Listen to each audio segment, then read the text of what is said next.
All right, welcome back, DBDLeague. If you hear any swooning in the distance, it is not a mistake. It is because I am joined by EgdarTheRuiner for the second and final match of the day. How you doing, Egdar? Actually, this is actual fan behavior going out from you, Cole. I did not expect this level, but you know what? It works anyway. It's great to be back, and it's an absolutely brilliant matchup that we have here today. Two very strong teams that we're working with, both Ariandel and Sinners coming through. The pick ban process did happen. Ariandel, they went with their first pick of the Plague, which I think is going to be quite interesting. During the Scrim Nights earlier this week, if you're able to catch any of that, first of all, hi again. Second of all, we were seeing a lot of Plague, and we were seeing. It's really interesting how many different styles there were. The general focus was either you're going for infections with the infection add-ons, so that's phobia, or you're going for the apple add-ons and you're going for full chase lethality down power, right? What we saw is that the survivors could play to such a high level for such a long time, and then eventually the margin of error is so slim against a Plague that a single mistake, a single mistimed unhook, a single pallet dropped at the wrong time just results in literally everyone falling over. So Plague, it's going to be a slower game. We are going to probably be seeing some interesting perk choices. I mean, we've been seeing no Mither bought out against Plague quite often because, I don't know, we live in a weird fever dream. But it makes sense. It means that you can't allow the slugs to happen. It means that you have someone at the start of the game who can just tank infections and isn't really going to be affected by it. So it's an interesting first pick. Should be a slow but still exciting series because anything could happen at any point in time against a Plague.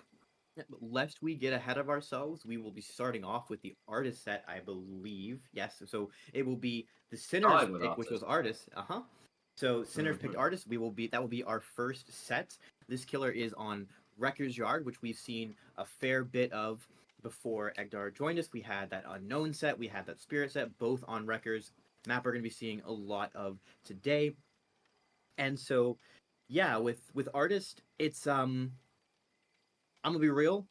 I'm a certified artist hater, but so hopefully you have a little bit more enthusiasm for this killer. I have a very good friend who plays a lot of artist. Which is about the only thing I can say, to be honest. To some can be quite dull, but I'll be honest. I don't think we've seen a lot of artists in DBDLeague, if I recall. It hasn't been something that gets played all that often, so it's very interesting that this was an early Sinners pick. Sinners, of course, they have themselves a very strong roster to be working with. We were just talking about the GOAT Jason playing from the very the very edge of Argentina, so playing with the Penguins and all that, which generally tends to help out. But Ariandel as well, they've got some pretty good name recognition on their side. You know, players like Bubba, Excise, Hardwell, iPick, Lamagic, Arima, like they have name recognition. They have a very strong roster. I think probably for that reason alone, I might just have to pred Ariandel here. I've had a historically terrible, I will be honest, a historically terrible pred record thus far. I believe the other week it was Eternal versus Ariandel, and I predicted Eternal to win because they had not lost a single set by that point. And then when I actually did the prediction, well, they got 2-0'd by Ariandel. So, you know, shows what I know, right? Shows what I know. Yeah, and one thing to keep in mind is as we are getting to the end of the regular season, all these eyes are on those playoffs. Who's going to make top four? We've basically got Eternal and Elysium guaranteed in, and now we've got some teams fighting over those last two spots, and Ariandel is in the contention, I believe, for that last spot. Sinners, unfortunately, had a very, very rough start to the season, and I think they are mathematically guaranteed out of the run for that, but they are still able to play an upset here and play for the pride of their team and their region going into the end of season 9. And yeah, to follow up on your point about artists not being super popular, we have had over the past couple months some changes to the way that the game works. And one change that occurred this past year that really, really made artists suffer was the removal of hook grabs. Because a staple of artist gameplay was you could hook someone, camp the hook, and throw birds at the gens and just let them die. And you would force the survivors to send 2 people for the rescue, but now 1 person by themselves can fully rescue the survivor off the hook. And I suspect that is the reason why we have seen this killer move over to the Wrecker's Yard, right? We would normally see a lot of artists on Azeroth's Resting Place or Suffocation Pit, these split maps, where you play to that aspect of her gameplay. But now that playstyle is kind of not working anymore, it's not very effective, moving her over to Wrecker's Yard allows the focus to shift to her anti-loop power, and the fact that you have all these chained loops lets you play around that a bit more, yeah? And hopefully makes the gameplay a little bit more interesting than is typical for Artist. Yeah, I mean, Artist gameplay is... People generally tend to dislike Artist simply because, as you say, the play on both sides is never particularly interesting, right? Because the anti-loop is so strong, oftentimes when you do actually get to those looping situations as the artist, when you get to the tile, it ends up being a little bit free, right? But then people figured out that the counterplay to that is, okay, well, I'm just going to hold W, because Artist has no spectacular mobility. She has tremendous map pressure, with her birds being able to hit gens from across the map, but no real mobility to speak of, meaning that simply running away from the tile is probably your best bet, and is going to get you enough time to get to another tile, play that briefly, and then just run over to another one as well. So I feel like both teams are a little too sussed out, if that makes sense, to just resort to this playstyle over and over again. So it should be a little bit more interesting than your average ladder game.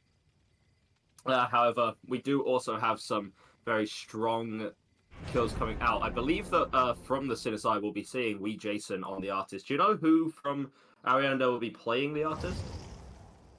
Off the top of my head, no. I would assume it would be Bubo. Yeah, that makes sense. But Bubo generally does tend to play the M1 killers for Ariandel.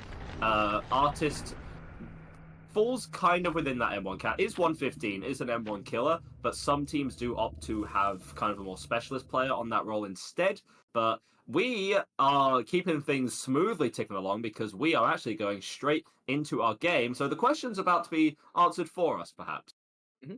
Yeah, and the thing is, Artist is one of these killers that, once again, is deceptively difficult to play very well because of the level of precision that's required in how you play it. And that is why, yeah, a lot of teams will have like a dedicated artist specialist. And if you know that the other team has an artist player and you don't, you might want to avoid letting this pick come through. But Sinners, apparently being a team here that is confident in their artist gameplay, we are loading in. We've got Wee Jason playing Artist again for Sinners, and he is going for this Ruin mental build that we have been seeing so much of throughout this season, especially on this map.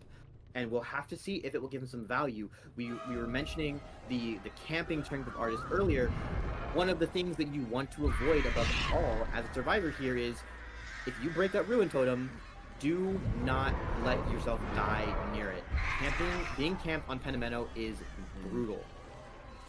Yeah, absolutely. And also the bringing of totems for the Artist is a relatively strong choice as well. As we said before, no real map, no real mobility to speak of to apply gen kicking perks, but you can always bully out the totems with your birds from a distance as well. You're not necessarily going to be that sad if this Ruin ends up going, because you are going to have that Pentimento to deal with. You're damned if you do and damned if you don't as the survivor. You're either dealing with the permanent Ruin regression or you're dealing with the permanent 30% slowdown as well, and any attempt to get rid of that is going to be time away from the generators. So teams often opt to just brute force through the early game, ignoring the Ruin, because they can get some good gen pressure, but oftentimes this kind of backfires, and when we get into the late game, a 3v1 situation where, you know, where the survivors are just trying to incrementally progress the generators, then it can become a big problem if that Ruin is still up. Obviously, the survivors know exactly where it is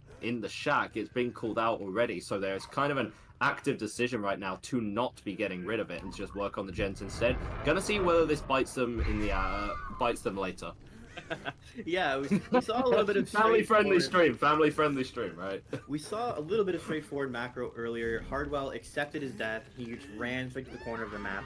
The other survivors, we had Arima and Bugo doubling a gen to make sure it popped before the first hook, while Exize worked elsewhere. And I want to point out, normally on Wrecker's Yard, if you are going to die, you would like to die in one of these deep pockets, as the one where Hardwell is. But any killer that has a ranged ability, like Artist, like Unknown, like Huntress, is able to make that a death trap, because you have to travel so much further into the territory to get the unhook, and they can injure you from afar, so that you can't actually get to the hook unscathed if the Artist just sits there.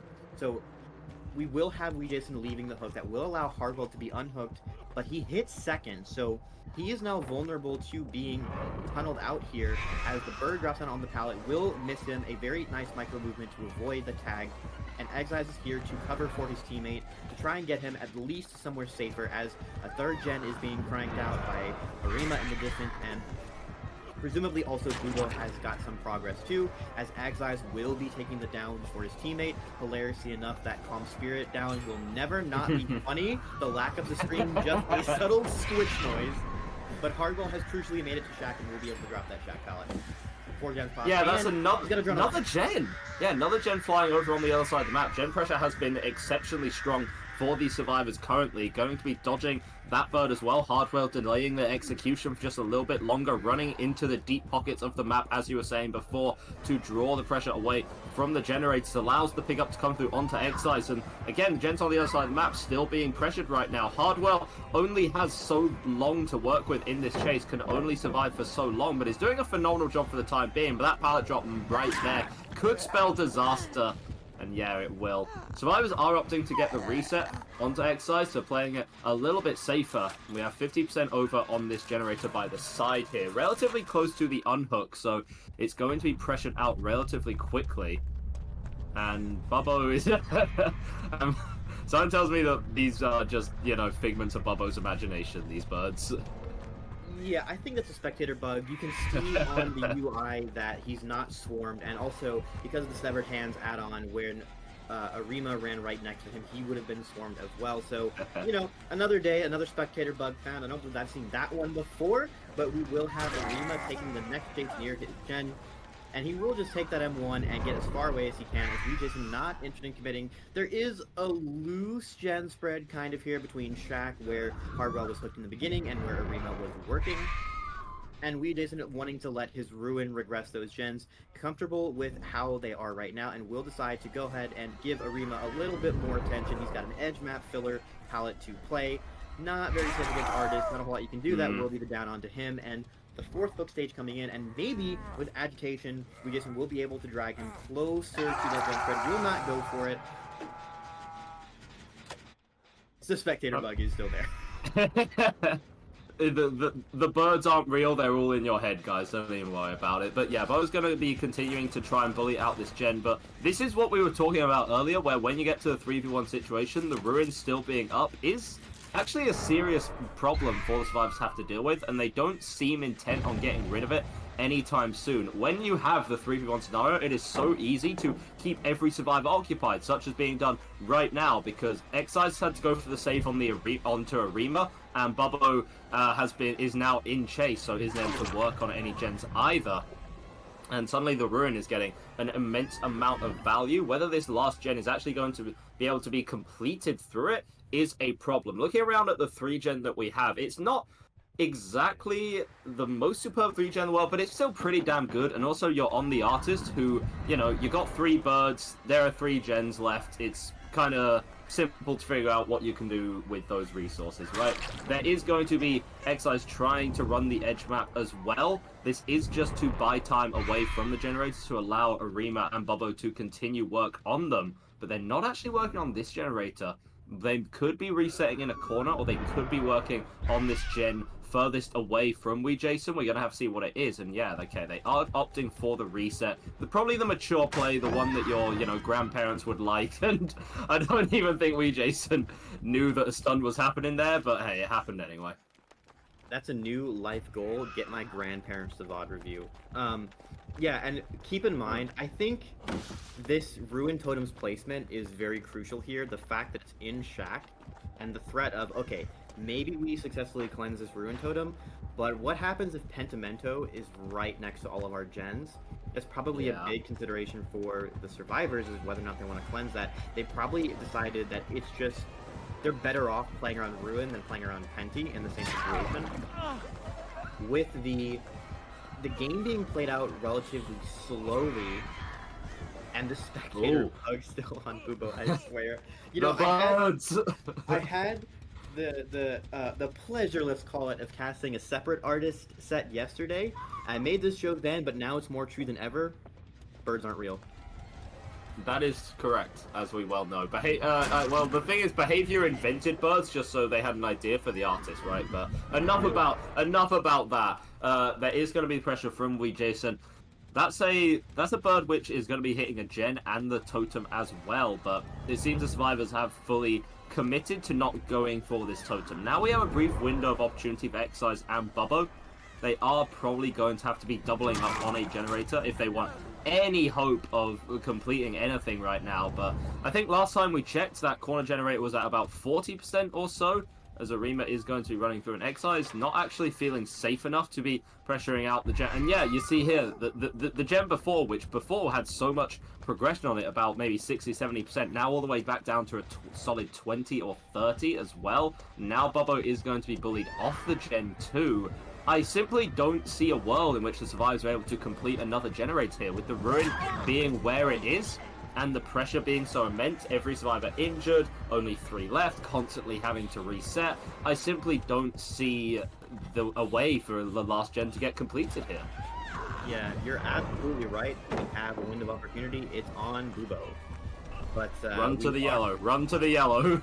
We are seeing, you know, one of the consequences of Artist being hit so hard by these changes, by the, you know, the hook grab change, by the map we put her on, is she got demoted down to tier 3. Really tragic for Artist herself, but it also means that the survivors are not allowed to bring most of the good healing perks.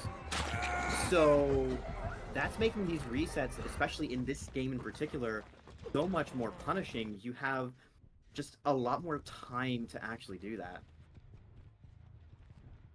Yeah, lots of time to work with, and we saw that. We did briefly see that Excise was on the other side of the map, but not actively pressuring out gens while Arima and Bubbo were working together. This game has slowed down to an absolute crawl. Finally, Bubbo's being hit with some real birds, not the imaginary ones that we just pretend exist in DBDLeague, but still zoned out because there are 2 birds placed kind of on either side of Bubbo. Knows that I can't strafe left, can't straight right. And we gotta just go straight through and then get hit by the artists themselves anyway. Jason finally has had enough of the mind games, enough of the shenanigans, is going to be putting Bubbo on this basement hook, is confident enough that this isn't going to, that taking the time to get this hook isn't going to affect the gens too much. And you also have a really dominant position now. You're in a position where you can comfortably protect 3 generators, you can comfortably protect this hook, and you can comfortably protect the Ruin Totem as well. If I'm Jason right now, I just set up a tent, you know, a lawn chair maybe, have a couple of beers, and call it a day. Yeah, crucially, he also got vision on Arima on the other side of the map, so that he knows that there is no chance that Arima is getting reset this time. Jason playing the game out slowly and finally hit the jackpot of what he was looking for. He found 2 injured survivors resetting, and that was the moment that he needed to get this down with agitation, drag them into the basement, and now this should be Google's death almost surely. Guys, we should be working on this gen, but it's going to take a little bit too long. We've got Arima here pressuring for the unhook, but he can't actually commit to going down because he is injured and he has no way of getting healed. And Boa is going to be hitting second stage as well. Jason knowing that it's time to flip the switch, time to go for Excise, get every single survivor injured up. Excise nothing to work with in this corner right now. And Jason going to be sending the bird right back to Shack, tries to catch something there. Maybe someone on a gen, maybe someone on a totem, maybe someone on absolutely nothing at all. It's completely dependent on the day right now. But there's little to be said. It's just such a domineering position for Jason to be in. We have a quite strong 3 gen. We have a We have a well-protected Ruin Totem. We have every survivor injured up, and you even get to catch them during the reset as well. So Bubbo, who has already been camped nearly to death, is now going to be executed here. Unless there's some potential room for play at this pallet here, is actually able to get just enough distance so the birds are on. So delaying the inevitable for just a second now, and going to be continuing to perform the whole W play, which we know and love. Go down in the corner while you can, mate. But it's not going to be worth a whole lot. But that being said, this has been a window of opportunity for the survivors to pressure out this generator in the corner here. And this is actually doable. The artist is running down. Do they get this? I mean, they're going to have to commit to it. But, I mean, is it going to happen? It's so close! Heartbreaking. What other choice did they have? What other choice did they have? Let's be honest. Yeah, that was the only shot they were ever going to get. Their one shot, their one opportunity. It did slip through their fingers, but it was a really good attempt. As the final hooks coming in, securing a 4K1 for Jason on the artist. You know, given that this man lives among the penguins, it should not be surprised he's got a natural affinity for the birds. I'm not surprised. How long did you spend cooking that one up, Cole? How long were you in the studio writing stuff down on the notebook so you could use that line? Yeah, you know, after Bubbo got unhooked the first time. I see. Brief window of opportunity. I mean, hey, it worked out, but I mean, right there we're just seeing how oppressive artists can really be. Yeah, getting rid of the hook grabs is a problem, but the idea that you can still get a hook on the edge of the map, continue to bully out generators. Also, this ruin being where it was a big problem. We can think of the what if. Maybe what if Bubba ran for just a second longer, maybe hit a pallet stun instead of just dropping it and leaving. There are so many what if scenarios, but it was a very strong attempt from the survivor side there. But now it's time for them to take their attempt on the killer side. We are going to be back after a very short break, and then we're going to be seeing how Ariandel fared on the artist. Don't go anywhere. We'll be back very shortly.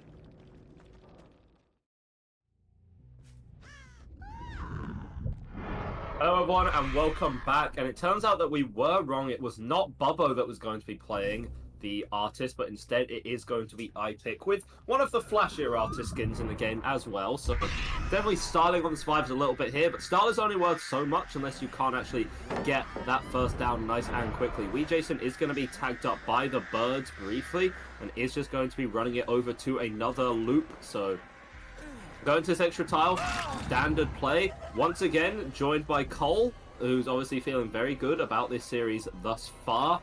Running in the corrupted gens right now is textbook play from Jason. That's very standard, just to make sure that you can have pressure on the other generators as well and minimize the value that this corrupt intervention is going to be getting. But eventually you get forced into between that rock and a hard place from the survivor side.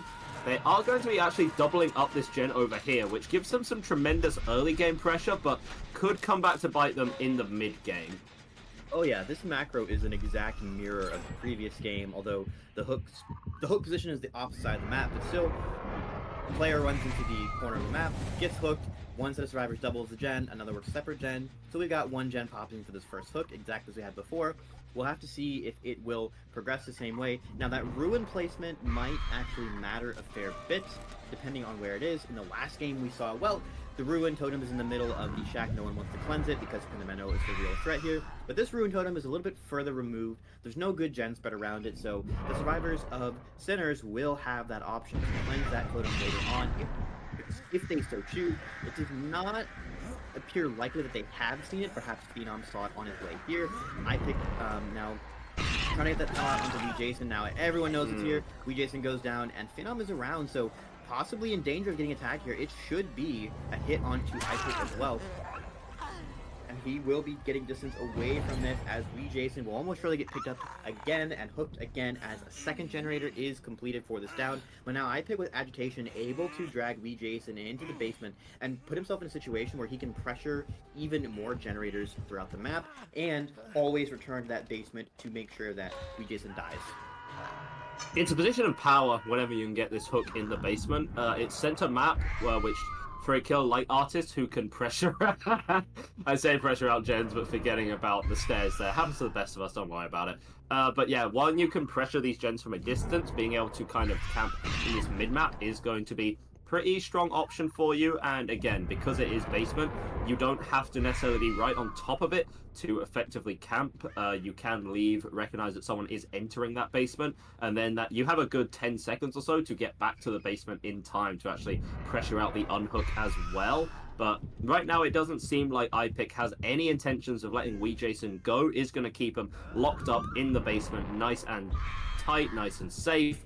And I mean, hope Wee Jason enjoyed playing Killer, because they sure as hell didn't get to play a lot of Survivor. Has to move for a little bit of distance because these birds aren't directly hitting onto the survivors, and every second matters, right? I feel like the last match we saw was evidence of that. So when these birds aren't actually hitting the survivors, they don't need to get off the generators, and Ruin isn't going to be proccing. So need to be getting them nice and close, but Wee Jason is going to be offed for the time being. And now it's time for the 3v1 to begin. 3 generators remaining. We're going to see whether iPick can keep it that way.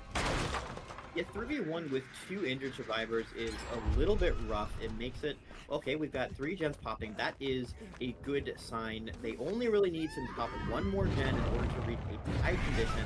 But with 2 survivors being injured, there's a very good chance that they can, you know, get snowballed on. Although the chase occurring on the 1 healthy survivor is not what iPick would like to see. Sweet Child will be taking chase away from, and we hear another gen to our left, which is so close to being done as well. This chase has to be quick, but it's very possible that iPick will take the tag and leave. But no, with Phenom being healed, he knows now that Bucky and Phenom are healing in some corner of the map, so that gen is not being progressed. And Sweet Child, if he goes down shortly thereafter, there will be problems. Team as Ruin is chipping away at those gens all the while.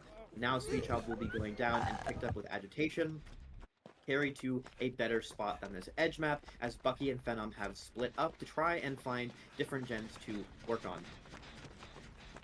Yeah, you can see how effective the Ruin is there. Bucky actually going to be opting to get rid of the Ruin, which needs to be done very quickly, and this is what you can see. The Artist not really prioritizing that, just maybe either not particularly caring or just kind of assuming that it's not really a problem. Like, you don't have to think too much about the Ruin.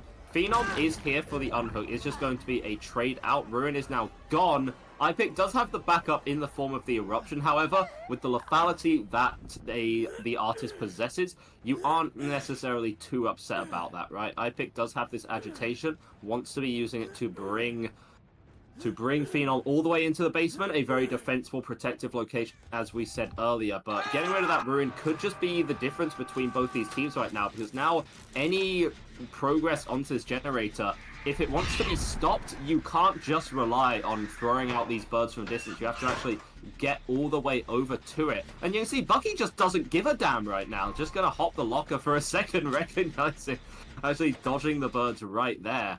And the time this is going to consume, iPick wants to apply pressure to the gen to have to get to it with no real mobility, kick it, and then get the down just for any meaningful regression to occur. It's a big problem to be dealing with. Maybe you would have liked to see a little bit of a harsher defense of the Ruin Totem, but, you know, maybe that's just wishful thinking. Yeah, I mean, we don't think of Artist typically as a killer that's particularly great at applying gen kick perks. It doesn't always fit in the playstyle that you want, but Eruption is a very strong perk in that 3v1, especially when you're down to the last 3 gens. And when your build is relying on Ruin throughout the first part of the game, you're not going to find yourself in a position where the cap on your gen kicks will affect your Eruption value. What are realistically the odds that you're going to get 4 separate procs of Eruption on a given generator once you reach the situation? Because you haven't used any of them until now. iPick has yet to kick a gen that I've seen, and now, because Bucky popped that 4th gen, bringing us to a tie condition, iPick knows where the last standing survivor is, and he can just hold this choke here, prevent Bucky from saving Phenom, and then look for him before that slug matters. Keep in mind, with recent changes to the rule set for this season, he has been found, so this should trigger the start of the final chase of the game. Now, in the event that Bucky manages to run iPick for basically a 4-minute bleed out timer. Yeah. Bleedouts do not matter anymore. iPick will not be denied the fresh hook point for Sweet Child, despite not hooking them before. So all they have to do is make sure the Bucky dies, and they will do just that. So our artist set will be tied, and that will bring us into a Plague set, which was Ariandel's choice. So they can be very content knowing, well, we tied the set our opponent picked. Now, in the event that our designated tiebreaker set, which will be unknown, if that set is, if we have a 1-1 after these next two sets, then we will be revisiting this artist set to be the real tiebreaker. And also, as an extra adage, if then that artist set ends in a tie, then we do in fact just keep replaying the artist set ad nauseum. We could get very comfortable, Cole. We could pitch up a tent. We could, you know, bring our sleeping bags. We can start talking about boys, whatever it is that's going to pass the time for us, because it'll be a nice little artist party. Are we going to get to that point? Has yet to be seen. It's wishful. It's potential wishful thinking. I'd love to be having a sleepover with you at some point, Cole, but you know, we can't always get what we wanted. We can't always get what we want in life, you know. But really strong performance here from iPick. I guess the idea is to get that win, you probably did need to defend that ruin a little bit harder. You have the capacity to do that. Just a single bird will be interrupting that, and have the opportunity after the unhook to just, you know, briefly send out an extra bird to that totem just to check on it, but didn't happen, and it meant that the progress onto that corner generator was permanent, allowed that 4th gen to be completed. And we are all drawn up here. We are going to be going over to a very short break, and then we're going to be going over to the Plague set. We are going to have at least 2 more sets today, so make sure to get cozy, grab some popcorn. We'll be back very shortly. All right, folks, welcome back. We are kicking off the second set of Sinners versus Ariandel. Bubo on the Plague will be looking for Sinners survivors, but first, we've got to throw up on all of these topside gens. We are going for this more passive build. We've got Thanatophobia, and we've got, I believe it's called Hematite Seal, which will make the infection last longer on the generators. So if the survivors are trying to wait out the Vile Purge on those gens, it will take them a hot minute to do so, and Bubo really wants to play around the infection and the slowdown that he can get from Thana. Now, keep in mind, the trade-off is he is going to be more of an M1 killer throughout this game. He's not going to be able to rely on his Corrupt Purge power as much, because he could have had another apple, which would give him a second use of his power. It would have given him better fountain placement, or the Devotee's Amulet, which could have given him an extra 20 seconds on his power, which would allow him to basically sit in front of an entire hook stage and make sure that no one can go for it. But instead, he wants to just get some sickness on these survivors, on these gens, and make sure he can hold his topside gens. Yeah, and the early game is going to be really, really slow, because as the survivors, you want to avoid the infection for as long as humanly possible, right? The survivors would rather do quite literally anything aside from get infected, touch an infected generator. Sweet Child obviously got tagged up pretty early and is going to be running off, and now that Thanatophobia is going to begin to kick in. I mean, the only benefit is that after you actually get infected and broken, you can begin to work on gen, simply because, you know, the damage has been done, right, at this point. The survivors delay that for as long as humanly possible. It's going to be a very early drop of the Shat palette. Very sensible, considering that Bubbo now has the power up here. But Sweet Child is in a really bad position in the corner of the map, trying to dodge for a little bit longer, and is buying seconds here, but is eventually going to be falling, getting an early proc of Eruption at the same time as well. Thanatophobia not doing a ton here, only a single injury out, but this basement hook is going to be a problem. You see right now, Ficon just sniffing this generator, wants to make sure that it's completely clean before actually committing to it. Yeah, I don't think the survivors have realized that he's got this Hematite Seal yet, and with the Shack palette being down and with an early hook in basement, but it looks like also a closer gen cluster around this Killer Shack, Bubo basically is in a position to switch over to defending these generators instead of his topside. Someone is going to have to go for that save, but keep in mind, it is very, very risky to do that against the Plague. If you try to run in her face, she can basically get a free hit on you with a full blast of the Vile Purge. You will be one shot basically, unless you're able to dodge some of it. And the hook trade here is going to be risky. Also, with the ability to make sure that all of these gens are going to stay infected for longer. But we do have the unhook coming in from Wee Jason, able to get Sweet Child out of that basement. But now 2 survivors infected. We've got another Corrupt Purge over here as well. And both of these survivors could be in danger of going down, as this is such a powerful chase power. Yeah, so powerful. Sweet Child obviously going to be bearing the brunt of that as the survivor who is injured and already hooked as well. I mean, using an entire power just down one survivor, to some it doesn't make a lick of sense, but against a Plague, I mean, it does.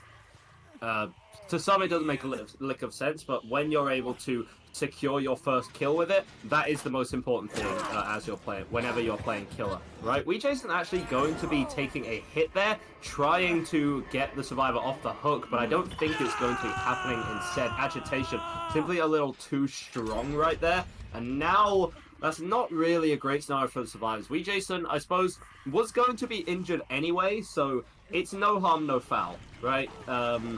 Already infected, was going to get injured anyway, but there is a little bit of time for the Corrupt Purge left, and Bobo right now shaking the head in disbelief that those didn't hit Wee Jason. That down could have turned this game all around. You know, you bring Wee Jason to that side of the map with agitation, pitch your tent, do not move from that location, and then just profit, I suppose. But that's not a world we're living in today. Instead, it's going to be the attempted body block through onto Phenom and Sweet Child. They are going to escape. Another injury does mean Thanatophobia is going to get a little bit more value, but what you really want is every survivor injured up right now. And Wee Jason willing to give their life for Sweet Child. Very heroic, very noble, but Bubbo does not care about nobility, has no such qualms right now, trying to squeeze past and is going to be doing it as well. Oh, goodness. Oh, now there's 2 survivors down. This is allowing time for this crawl over to the pallet as well. No save is going to be possible. Sweet Child's going to be dying. Wee Jason is likely going to be hooked up after this as well. This is just a poor situation for the survivors to have to be in. The altruism does get Sweet Child to the other side of the map. This will allow his teammates to work on these gens that Google was trying to defend previously, but it's not enough to bring the tunnel out, and Thanatophobia will be slowing these gens down quite a bit. Now, of course, with the survivor being dead, you cannot possibly get full Thanatophobia value. Also, we should note that because there's only one apple in play, Bubo is completely out of uses of Corrupt Purge unless the survivors cleanse. So those first 2 Corrupt Purges coming in to get Sweet Child onto Death Hook, and unfortunately not quite able to get a longer chase. The unhook now coming in will also make Kafulio sick, as this chase will be short. Phenom going down at the shack means that now we will have another basement hook in the gens that Bubo wants to defend, and with Kafulio and Wee Jason also being sick, and Kafulio at least on his way to being broken, it's going to be impossible to try and save this without being cleansed first, because in the previous 2 attempts they sent a healthy survivor to go for that save so that they could get it guaranteed. Now there's no one who can safely enter this basement, can safely enter Bubo's territory. They have to make the decision to cleanse on the other side of the map if they want to be able to go for this save. And Bubo's in a position where he can possibly try to play for a 4K2 at a minimum. Absolute minimum, right? We did see Wee Jason pressuring that generator over on the other side of the map, so the 4K3 likely not going to be happening here.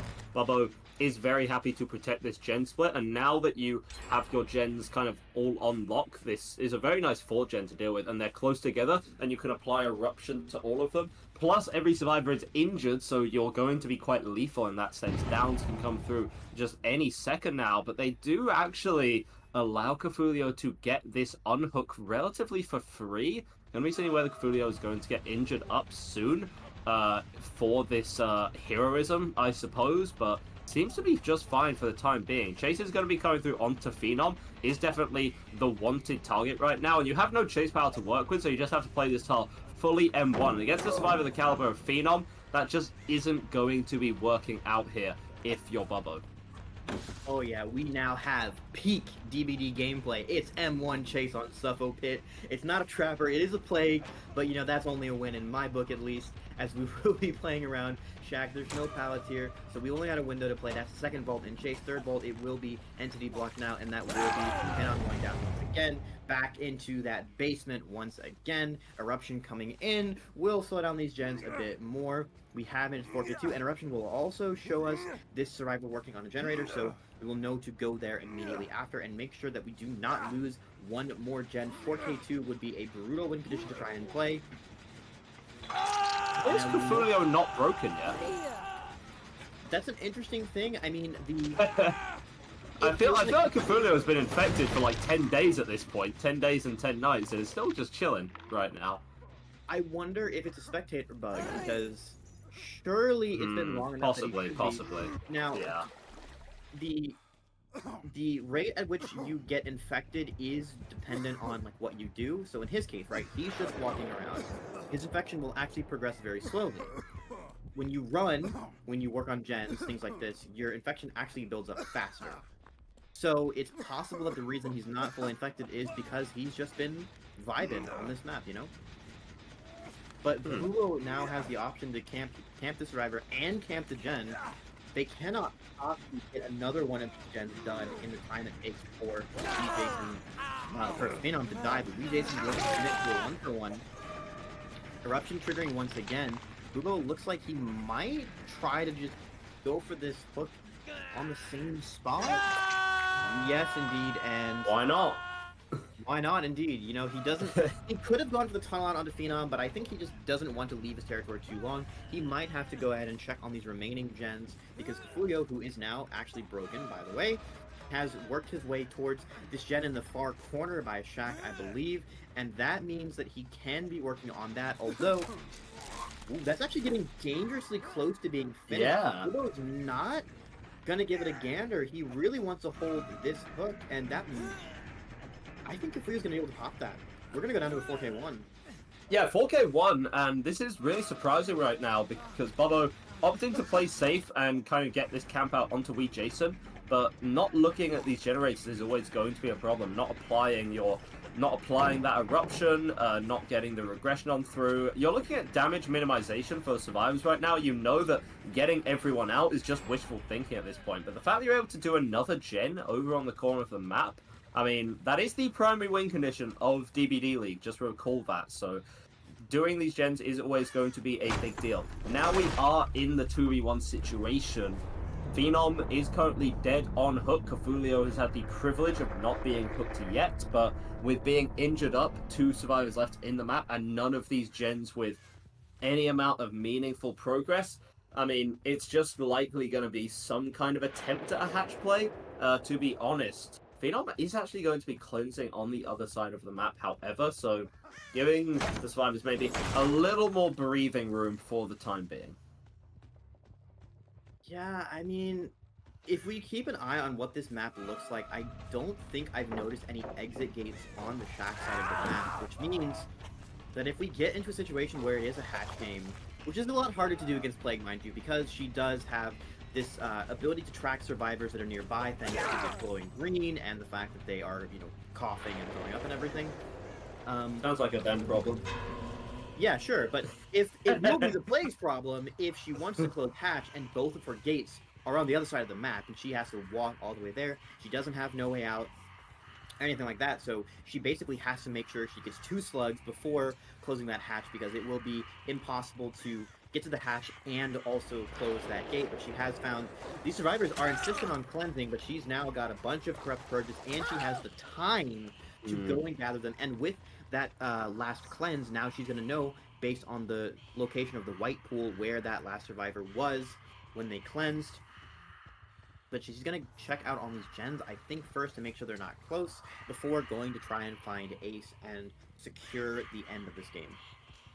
Yeah, this is where the game kind of slows down to a little bit of a crawl. It is just going to be a hidey-ho situation for Phenom right here. Does not want to give anything. I mean, it does have the urban evasion, right? If you were going to be stealthy, if you were going to rotate away from the Plague, if you were going to try and survive for long enough to rotate your way over to the shack, then, I mean, this would be the time to do it, I suppose. Cthulhu is down on the floor. Phenom is here. Contemplating the pickup technically would be great to maybe get an insight into the comms right now, but unfortunately we do not have that capability. Just see what Phenom and Cthulhu are thinking, because is here, is going to be getting the pickup, and then just going to be, you know, crouching all over, seeing a massive Plague in the distance. That must be an absolutely terrifying thing for Phenom to have to be dealing with right now. And, I mean, it has yet to be seen whether or not the Plague knows, and yeah, definitely does at this point know. Has to be careful to avoid the stun, but with the power being the way it is, being so effective and strong, it's going to be just fine for Phenom. It's going to be using that life to create some distance right now. The Plague is hot on the trail. That's going to be another use of the Purge, just barely sweeping over the head of Phenom, leaving that loop. Actually, try and get something a little bit better, a little bit stronger. Maybe just try and go down right in the corner of the map, as far away from Shack as possible. And I believe Plague actually going to be dropping chase with Phenom there.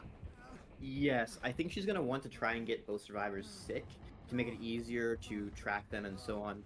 We did not get to see it in that last chase, but although Urban Evasion, kind of a stealthy, like, rat perk, against Plague and a lot of ranged killers in general, is actually a very useful chase perk on certain maps, because, like, at a loop like this, where Bubo is right now, if you're crouched, you can actually avoid the projectiles over the loop, and with Urban Evasion, you're not losing distance for that, so very useful perk against very specific matchups, although in this case, we've mainly seen it for the stealth component, as Bubo will return to throwing up on these generators with that Hematite Seal and Thanatophobia, just really making sure the survivors do not slip through his grasp, but the survivors content to cleanse constantly, and now they have the opportunity to get the heal onto Cthulhu without the sickness spreading. This means that Bubo has more opportunity to see the Corrupt Purge, but Bubo does not have an idea of where the survivors are beyond, well, they're topside somewhere, probably, maybe in an alternate universe. Maybe we can find something. But, you know, this can be a case like, if you're, like, when you're playing Oni, and you pop your power without knowing where someone is, you can end up wasting a lot of it. Like, there's no chase occurring here, but Bubo kind of has this leverage because, well, Cthulhu and Phenom have been cleansing a lot in the past couple minutes. Oh, well, there we find Cthulhu catching a stray. But guess what? We're not going to commit to a chase here. We're going to try and find Phenom because we must secure that 4K1 smile. This will be our gameplay for the foreseeable future. And yeah, this is kind of what I think a lot of public matches look like when you want to get hatched, you know, let the other guy die, don't kill me, but Bubo's gonna have to find both survivors. Phenom doing a good job of urban evading around the mid-map, and you know, it's time to puke on gens again. It's time to puke on gens again. I mean, this seems very similar to the average night owl at university, dare I say. Just puking on everything in sight right now seems to be the play for Bubba, which works to track down the survivors. I don't feel like the survivors are particularly gen inclined at this point. Doing one would be a waste of their time. They wouldn't finish it. They would get infected. They would get found out very quickly. There isn't a whole lot to be said. Cthulhu injured up. Likely going to be linking up with Phenom for that brief reset. But we're still just searching right now, hunting for where the survivors could be. It's not completely impossible. We did see him manage to just, you know, jump scare Cthulhu earlier, just get the hit and then run away. So hit and run type killer even from Bubbo. But I mean, this is what it's all about, right? We know where the hatch is. We know that getting to the hatch is going to be quite crucial for both of these sides, and therefore they are not too willing to just put someone on a hook and kill them outright. You know, that's kind of the idea here from Bubbo, is maybe happy to get the injury onto Cthulhu, but not to down them, because then, well, how are you going to find Phenom? If you, it's almost like, you know, it's almost like in certain wars where, like, you know, the sniper trap, where you'd wound someone so that you would get other people over to support them so that they get themselves into a vulnerable spot, you know? I think that's considered a war crime. I mean, it is quite literally a war crime, but that doesn't generally stop people. And Okay. I mean, this is DBDLeague, all right? This isn't war. I think all the players are fine at their desks, you know. I don't think we're running into huge ethical issues. Just playing Dead by Daylight. We may be on Suffle Pit, but this is Plague, not Deathslinger. There's no sniping happening here. True. That is correct. That is correct. Okay, yes. But now, finally, we've got 2 injured survivors. We might be able to get this down as long as, you know, we do not find Kafuyo doing something devious, but Phenom looks like he will be going down. And now, I'm going to level with you. Ash is a very loud survivor. It should not be super difficult for Bubo to find an injured Ash somewhere on the map. It was a little bit of a different story when it was Ace. Even though you don't have the advantage of the sickness giving the survivor away, still, you know... It's gonna go back to puking on the gens.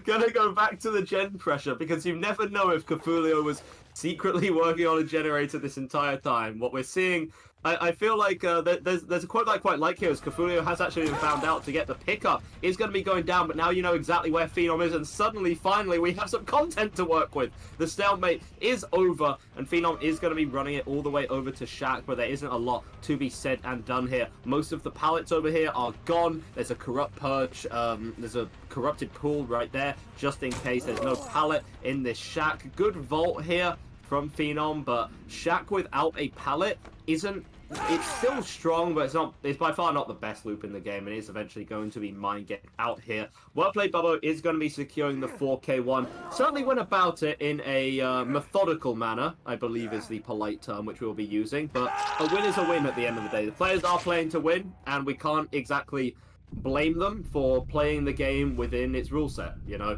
It's as simple as that.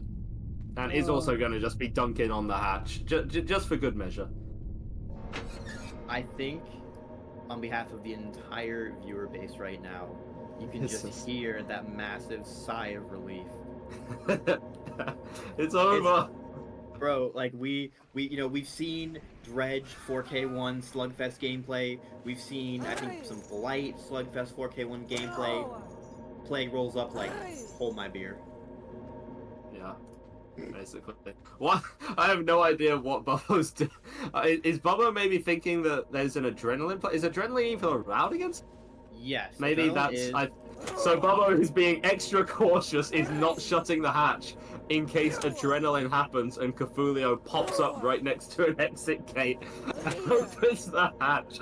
And as you said earlier, the rule set means that you don't actually need... Cafulio has not been hooked yet, but dying on the floor is going to count as a fresh hook for scoring purposes anyway, so it is going to be a 4K1 coming out. Instead, Plague is showing off some, I don't know, ancient Babylonian dance moves, I suppose, as Cafulio just watches in the distance. You know, for a game which is so brutal and so much about, you know, sacrifice and... you know, survival and killing and so violent and gory, it can also just produce moments like this, which are, I mean, it's dark comedy, you know, it works. Bubbo's just giving a brief glance to Cafulio like, yeah, you really thought, huh? You really thought.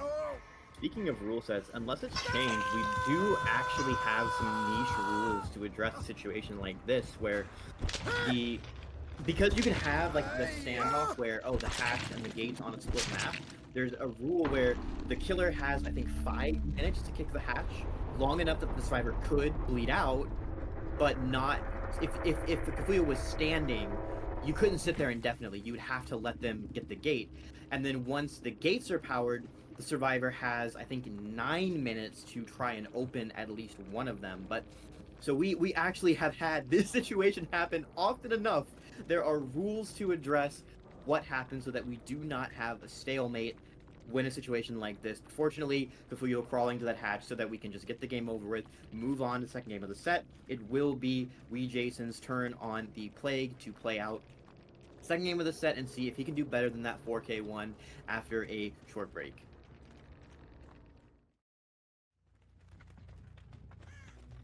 Hello everyone and welcome back. And after a astounding 22-minute match on the Plague, Jason is going to be trying to lock things down here. Remember that both teams are currently 0-0 on account of that early tie, so we're definitely going to be here for a little bit longer as well. Jason not opting for any kind of infection effectiveness, is just going over for both of the apples. So going to give themselves a lot more opportunity to utilize the Corrupt Purge, especially considering how little survivors really want to be cleansing. Isn't going to be splitting the pressure too much, however, is just going to try and continue to infect Arima all the way up. So going to be seeing whether they want to carry this one on, but no, with Arima making a little bit more distance and going into that corrupted generator split, is instead going to be puking on everything in sight as per usual. I mean, as I said earlier, that's an average evening at university, unfortunately. But yeah, Hardwell, Excise, Bubbo, all just going to be chilling, trying to avoid the infections for the time being as well. Arima is kind of the golden goose right now. The thing about being infected is that while you are vulnerable to a degree, you also now have the luxury to play the game a little bit more because, you know, you avoid the infection for as long as possible, but once the infection does happen, you can actually begin to do work on isolated generators, take chases in, you know, corners of the map right now, which is exactly what Arima is doing, and is doing it with some success. If you really think about it, Plague's power is basically a really bad hangover. Yeah. So, more M1 gameplay from Suffocation Pit. It looks like Arima almost like he was rubber banding a little bit on that vault, but now this Plague has some serious blood loss. This will be the down. And a little bit unlucky is that Arima is the survivor with Sprint Burst, which means ideally this is the player that you want being positioned to go for saves, but well, he's the one who needs saving himself.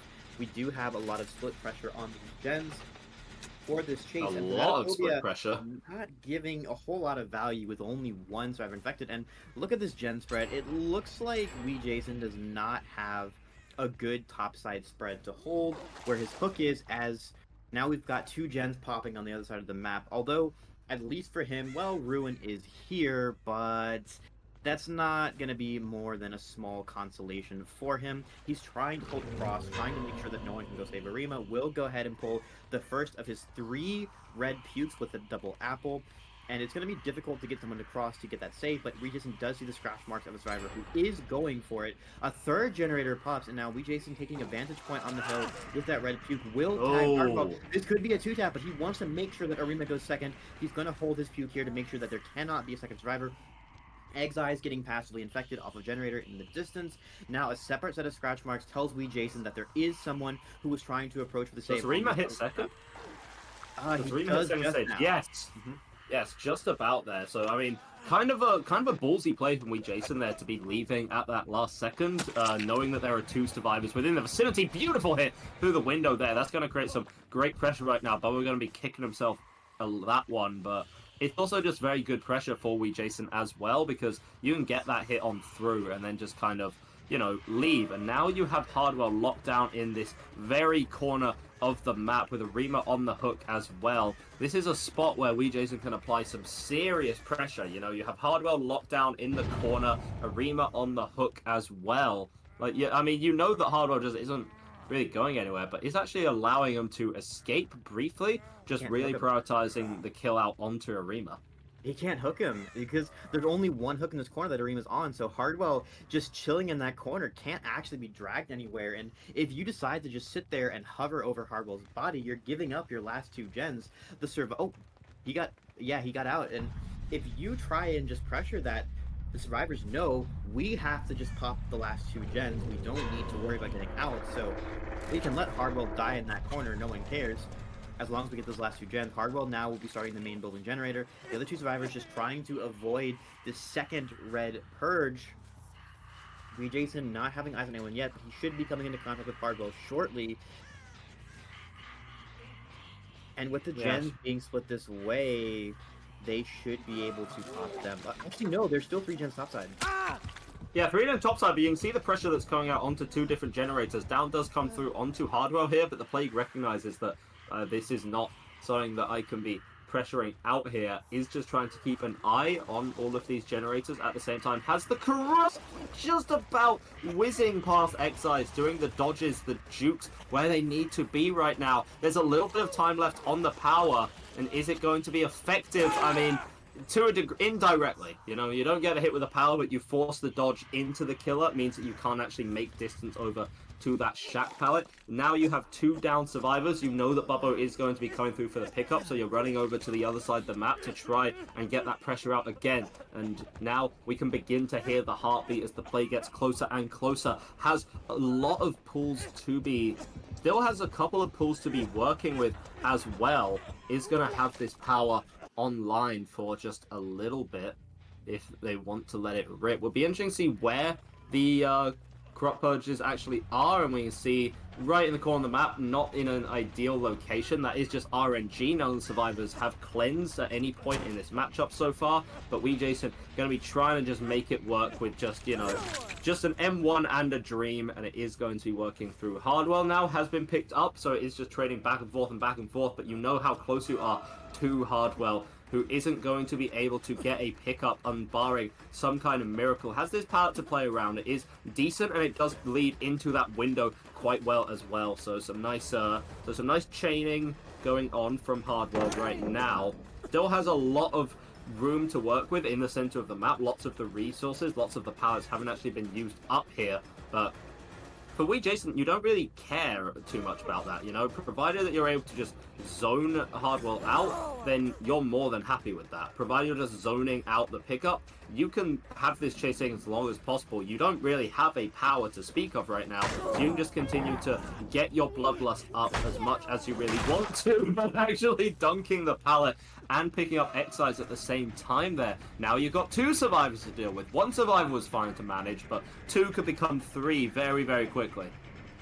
A god pallet into a long wall window is insane RNG, and we see Jason playing a little bit towards the ping on that window. It does not quite work out, and Hardwell has a good read to get the pallet save, or the pallet drop rather, and the pickup on his teammate. This is still a very dire situation, and my not financial advice is put your stocks on a 4K2. I mean, yeah, and that would be a win here for. That would be a win here for we, Jason, and the side of the Sinners as well, going 1-0 up in this series. Remember that Sinners, up until, you know, last weekend, they were completely winless. They are only on a single win in this tournament thus far. Being able to go up against a team like Ariandel, who are currently 3rd in the standings, would be absurd, you know? It would be just ridiculous to deal with. It would be, you know, a little bit of giant killing, which seems to be what the Sinners are going for, but Bubbo is actually cleansing up. You can't count Ariandel out of this one just yet. They are able to potentially, with 2 people still up, and with this being Hardwell's first hook, there is still plenty of time, plenty of space to pressure out these generators. Again, not opting to get rid of the Ruin. We're going to be seeing how strong that decision is going to be in the future. Red Puke will wear out, but now again, Ruin regressing that gen as Bubbo is being forced away from the gens. This remaining gen is in the middle of the map, but still closer towards topside, so Jason's got a loose topside 4 gen that he's trying to hold at the same time as his hook. Is that audio confirmation on no survivor being here? It does not seem to be so. Actually, there was. Oh. There were 2 survivors doubling this gen, so Bubbo going for the pull will also get sick once again, possibly giving Jason another opportunity to get Red Puke, as we're just going to be running this main building, going for a little bit of Bloodlust gaming, as this should be down to Excise. He does have a good pallet here, but since this chase is being too close to the 1 gen they had progress, they will have to find another gen to work on. Very likely they might be doubling this gen in the middle of the map, and if Excise is able to buy enough time, well, he will not be able to. So Jason looks like it's going to make sure that is not happening. We'll go straight to that mid-map gen to make sure that his only condition to not get tie is not triggered. He also suspects his hill gen could have some progress, but a little bit of indecision on which gen to go for. Ooh, we see some scratch marks. There is someone else here. So the survivors of Ariandel deciding they really want to prioritize this main building gen, but the pallets being broken around it will mean it's only a matter of time before this gen, before the chases end here. This whole time we could have Hardwell working one of these other generators and possibly completing it to reach the tie condition. I think surely a win for Ariandel is out of the question, but they can still play for that tie. Yeah, tie is very possible right now, but Bubbo going down there could be a little bit of a problem for them to have to deal with. Exi's going to be running away, but has been spotted out here, could be zoned out here and not really have a whole lot of resources to work with. And yeah, zoned out is going to be forcing the pick from the locker. This could buy a little bit of time, as Hardwell is actually just choosing to stick this gen, but not going to be working out. And now it's all on Hardwell, right? You have a survivor on the hook and a survivor on the floor. You're injured up, so you're easy to find as well. There's no Iron Will or anything of that nature, so you're going to be easy to detect. You've got an Urban Evasion, I guess that'll help you out, and it will actually allow you to rotate over to this unhook. But, I mean, Jason's just going to come right back for this one, chase you down to the ends of the earth right now. Point is, all this time, Ruin is still regressing these generators. Ruin is so strong, and survivors are so unwilling to cleanse it in the early game. I mean, I'm by no means an expert, but what I am seeing in lots of these games is powering through early generators through Ruin because you can, and gens are important, and then it coming back to just kill you later on because you simply, when you get to a 3v1 situation, oftentimes you are just juggling generators slowly but surely with the killer, right? Ruin ruins that entirely. Pun certainly not intended. I want to see if this confirm is going to be punished. We saw that Hardwell was pressuring this mid-map gen, or Exise was rather, and this could be getting dangerously close, but we also have main building being close, and Jason is going to be pulled apart at the seams here. He's going to have to commit to one of these survivors, but do you really want to chase Exise to the other side of the map? Presumably you do want to go for Hardwell here. Now, there's not a whole lot of safety at main building anymore, but this... Really, you only need Exise enough time to be able to pop that mid-map gen before this chase ends. And cleanse it. Will instead cleanse, which... I don't... And... We get infected again. Sick. Yeah, I'm not sure what the play is there, as this means for sure that Hardwell should not be able to buy enough time unless he wins a lot of 50-50s on this filler palette. But Bloodlust will simply result in his down, and now, once again, we have one survivor left standing, but this time only one slug to defend, so Exile will have to be very careful. Now, as we have noted previously, as long as Exile is just walking around doing nothing, when he's not vaulting, when he's not, running or doing gens, he will not end up getting fully broken from this. So the coughing will help give him away, but he at least will have both of his health states for the time being. As the thing to keep in mind also is that because the primary win condition is generators, if they're not able to pop one more generator, it does not matter if Exise gets out through the hatch or through a gate, it would still be a loss for Ariandel. They need to pop one more gen. Yeah, the 4K quite literally does not matter here. I mean, if you're Jason here, you can just hook Hardwell to death and then just, stare at him on the hook while sitting back and eating a bag of popcorn or something like that. But isn't going to be going for that. Is going to be wanting to get this 4K, going to be trying to, not only protect Hardwell's corpse, but also just use him kind of as bait for Exise, you don't really mind whether your kill comes by way of the, you don't really mind if your kill comes by way of the hook, or if it comes by way of the bleed out right now. This killer is going to be slowly encroaching right now. Does not quite have the power available, but it doesn't matter. Who needs a power when you have a big-ass sensor to work with instead? And, I mean, it tends to work out here for the Plague anyway, recognizing that, yeah, I can just get this hook, get my kill, and, I mean, there is absolutely no way that Hardwell pops another gen here. They're trying. Like, they're damn well trying, but this just doesn't happen. It just doesn't. Let's be reasonable. Speaking of camping with popcorn, my previous co-caster, Brian, and I have played on teams before. I had a scrim against him where he camped me to death, and he tells me at the end of the game, yeah, by the way, I was eating shawarma while face camping you. Just sitting there. Yeah, that check. There's an idea. We might be seeing the development of the face camping meta. What is your favorite snack to eat while camping Yes. survivors to death? Yeah, chat, you know, answer that question. We are on a delay, so we can't exactly respond to it, but that's some good content, you know. Put it What in is the your YouTube favorite? comments for the algorithm. Cole, what's your favorite snack to eat when you're face camping survivors to death? I don't eat so much, but I will be pounding a bunch of monsters. It is what it is. Your Yeah, blood that's type is fair B play. positive, mine is B12. We are not the same. And Hardwell's blood type right now is dead. Actually not quite yet. He's gonna be swinging a miss there from the killer, but with Exi's going down here and this chase being actively pursued, Hardwell can try and run over to the hatch to escape, but it quite literally does not matter, remembering that our primary win condition is going to be the generators, of course. So we do finally, this set is no longer a 0-0 after a good, I don't know, I want to say almost an hour of Plague gameplay. We do actually have Sinners going 1-up in this series. I mean, they like their upsets, don't they? And they are getting closer and closer to that as time goes on. So, you know, fair play to them. Fair play to them. I'm not convinced Hardwell has a blood type. All that man has in his veins is ice. Playing that palette on that kind of ping is really spooky, and he did it very well in that final chase. My goodness. Well, fair play. Also going to be closing the hatch for good measure as well. So, yeah, good job there over to the side of Sinners, taking 1-0 up in this series. Now, what is going to be happening next is that we are going to be going over to our Unknown set. If that set is a win for Sinners, then that's a 2-0, that's series over. If it is a draw or a win for Ariandel, then the series will be 1-1, and we will be going to replay the Artist set. So, again, we could be here for a while, we could be here for no time at all. Don't go anywhere, we'll be back very shortly.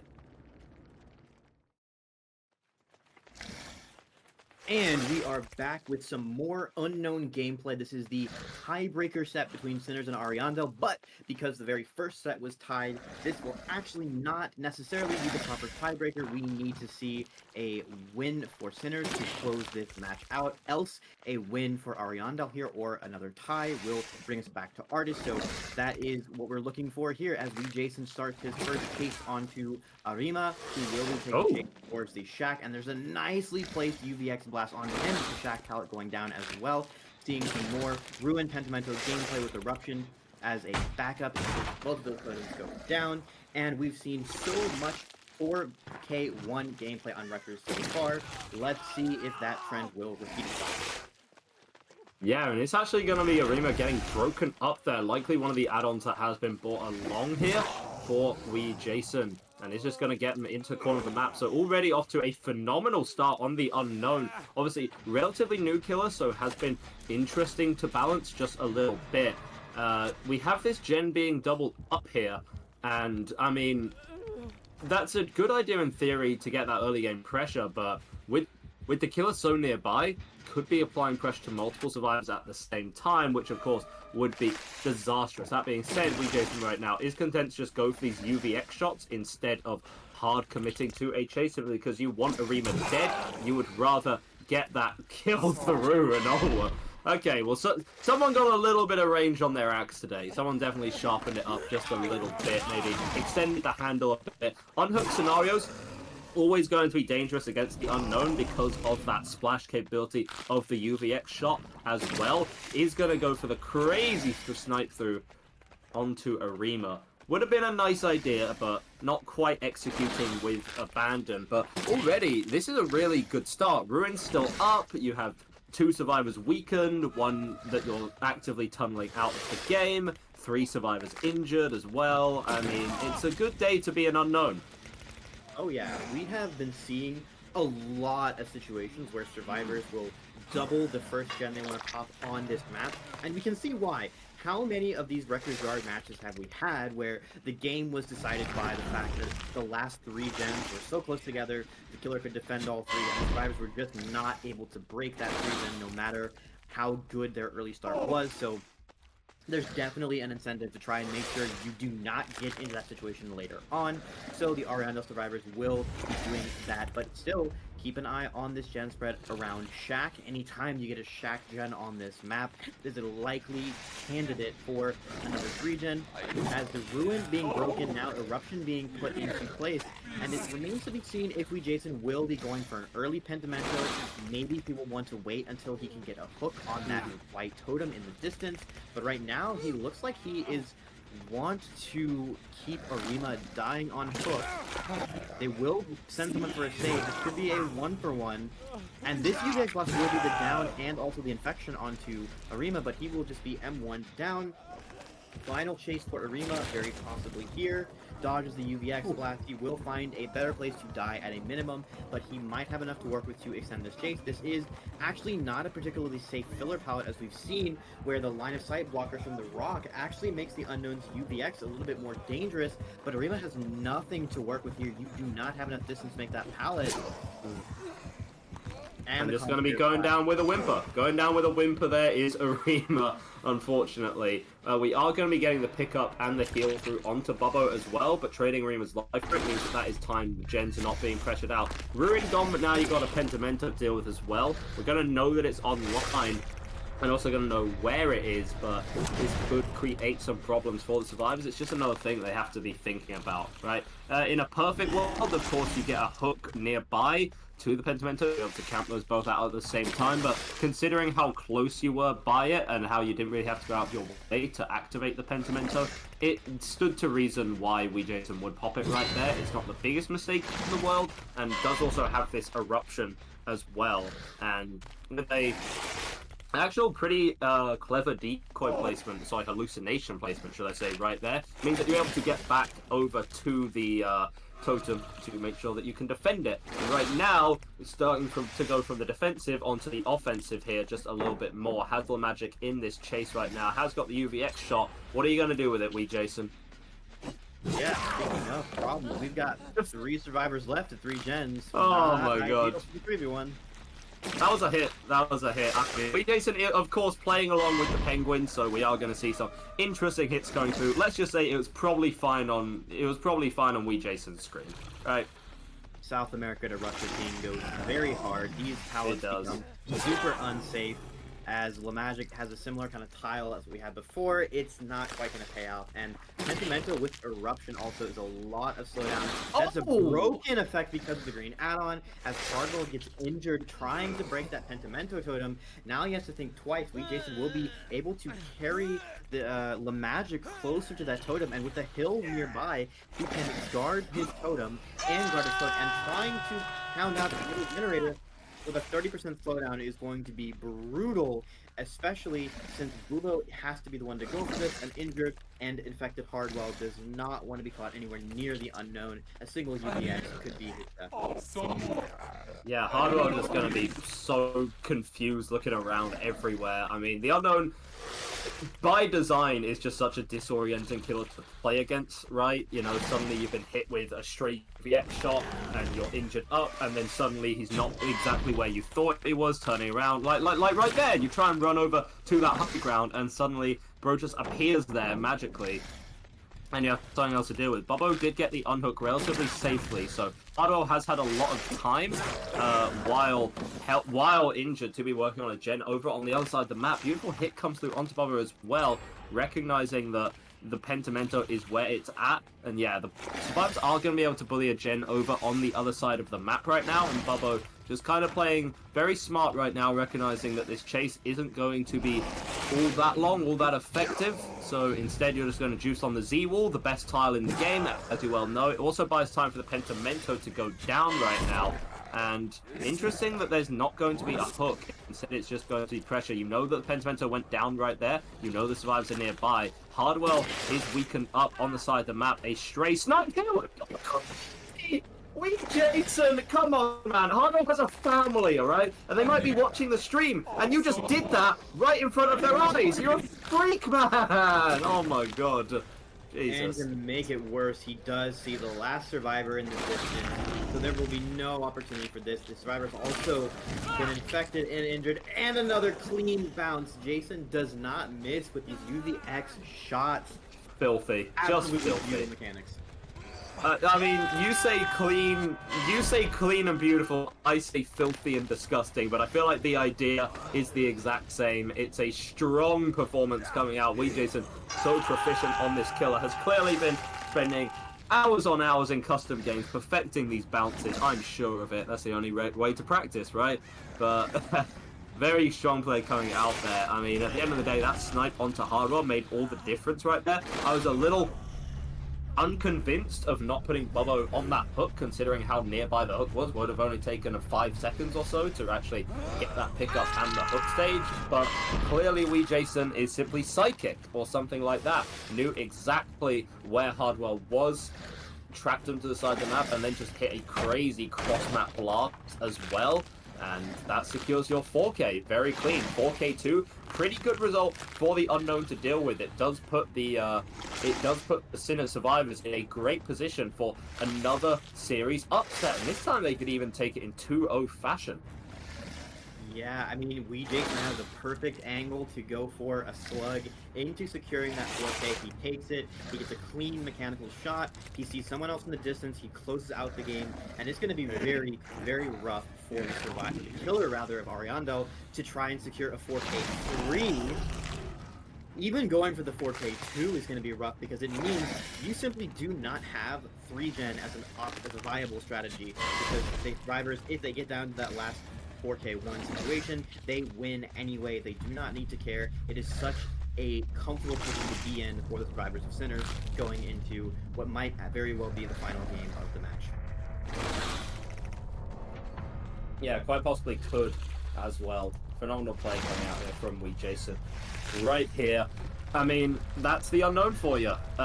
We might need to be reconsidering the tier of this killer. It was quite a challenge early on to figure out where they would be placed, but of course, proving deadly and capable in the right hands. It's going to be the turn of Ariandel. They've got a hell of a battle here on their hands, but if they can pull out a miraculous killer performance here, take the dub in this series, we are going to be going back over to the Artist, but we will be seeing whether that's going to be happening after a very short break.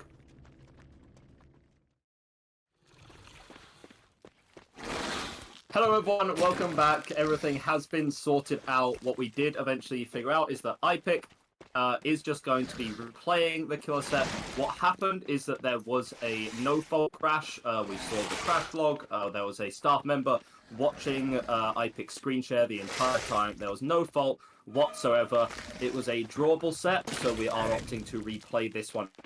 Again, it was a game issue, no fault, and most importantly, everyone is able to change their builds. That is how it works after a no fault restart.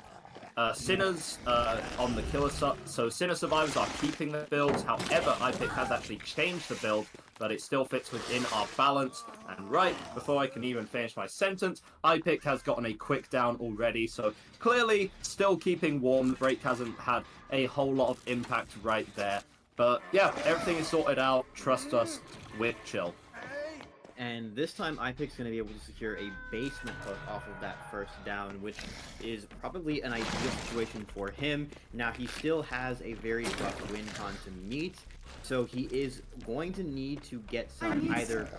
Hope the survivors are getting bad gen progress for this, which is not likely, as if he decides to just camp here, and they pop 3 gens for it, well, that's tie condition right there. So he cannot afford to sit here and camp basement. He has to push survivors off again. He still probably needs to go for some split pressure, get some injuries coming in, and then try to snowball. It's the only achievable way of meeting this one, I think. Yeah, it's gonna be a bit of an attempt here. I mean, the win con is so harsh to deal with. To stop the survivors from completing 3 generators is like trying to stop a dolphin from swimming in the ocean, you know? At a comp level, it just kind of happens, right?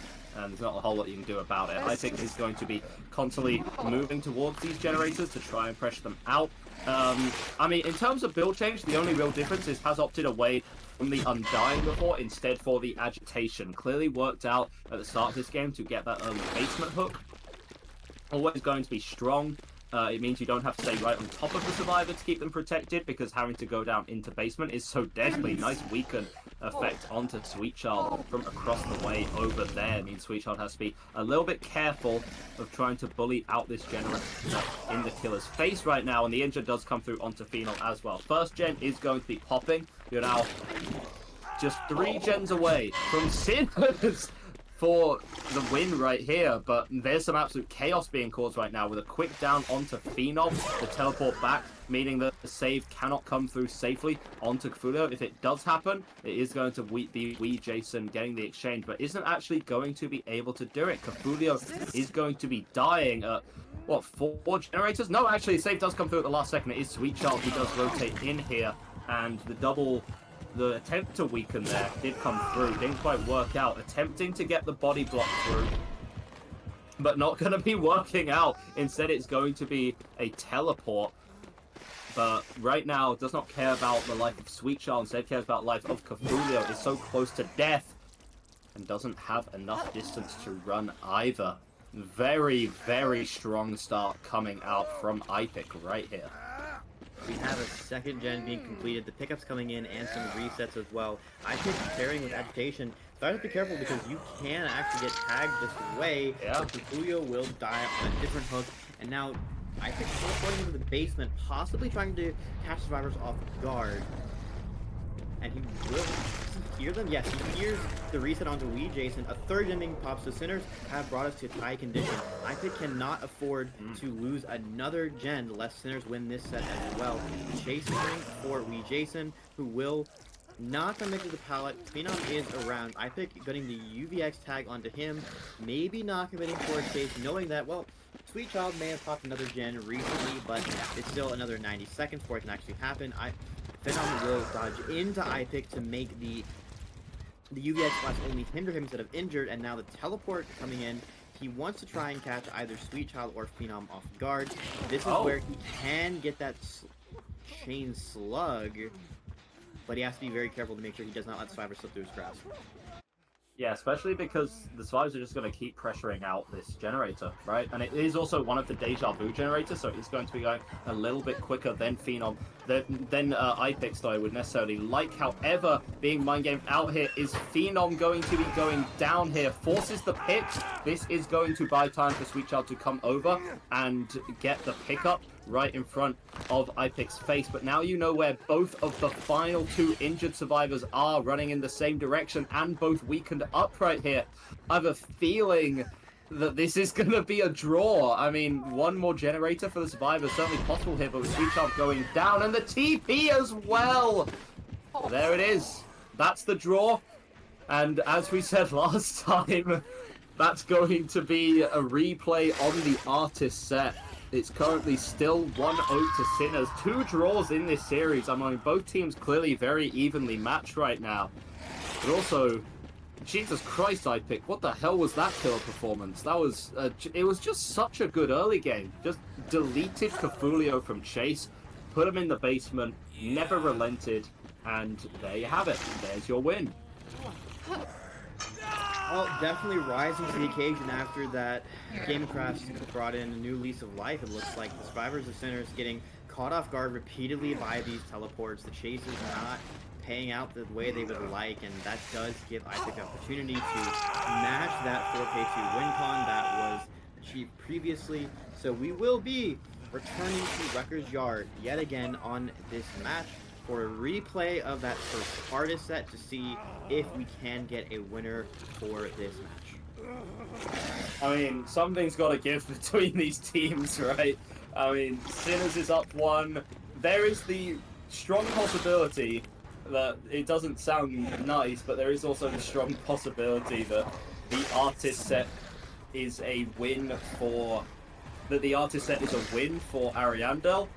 And then I believe we go back to the Plague, if I'm correct. I mean, it will be unprecedented, so I quite literally do not know what would happen. I'm sure that a very clever staff member is going to tell me at any point soon. No, it'll be the Artist again. We'll be seeing a lot of Artists because we already had a winner for the Plague. So, I mean, yeah, fun times.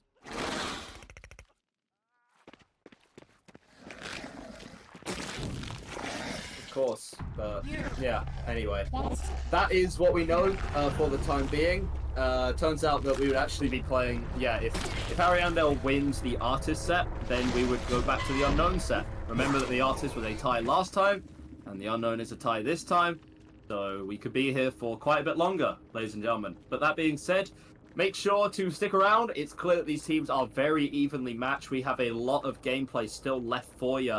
I mean, you got to think about the endurance of the players, endurance of the teams, trying to keep their mental strong this entire time. We'll be back after a short break to set up the artist match. Don't go anywhere. We'll be back shortly.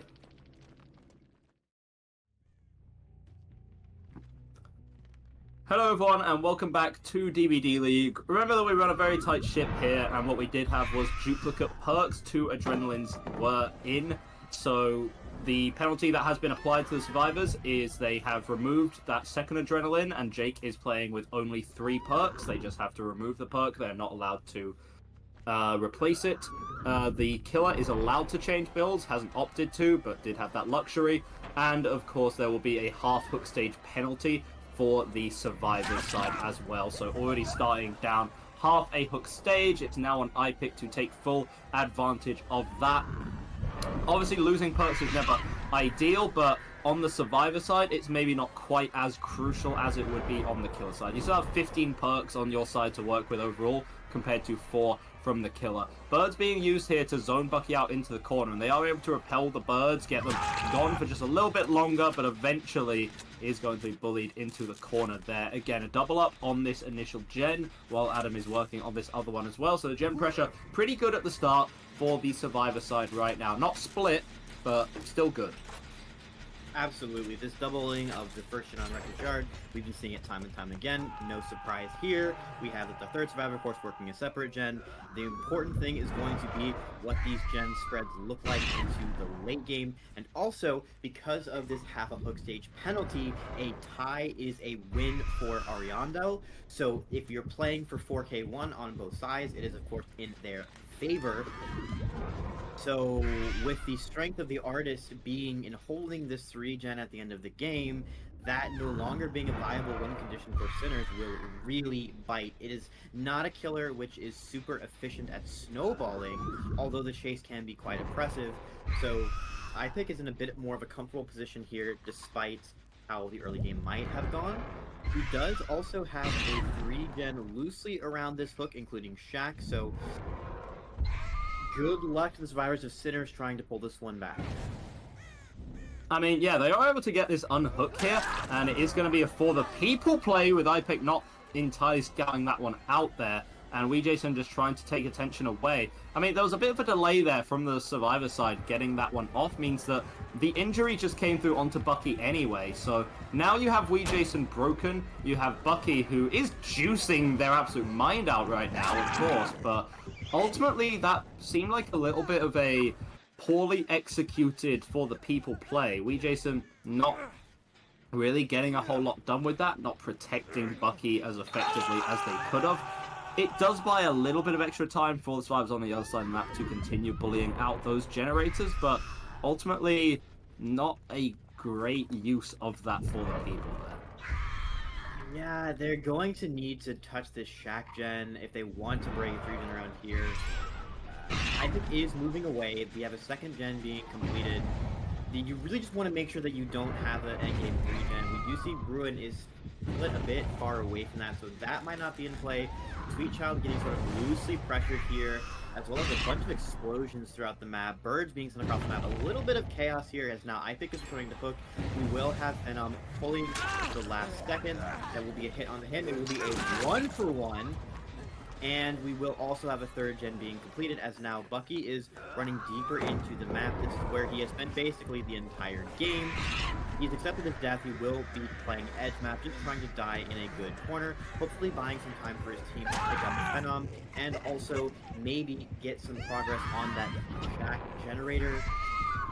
But the birds will be flying out, the pickup coming in onto Bucky, the death surely, as there is a double reset. A whole squad. Oh my god.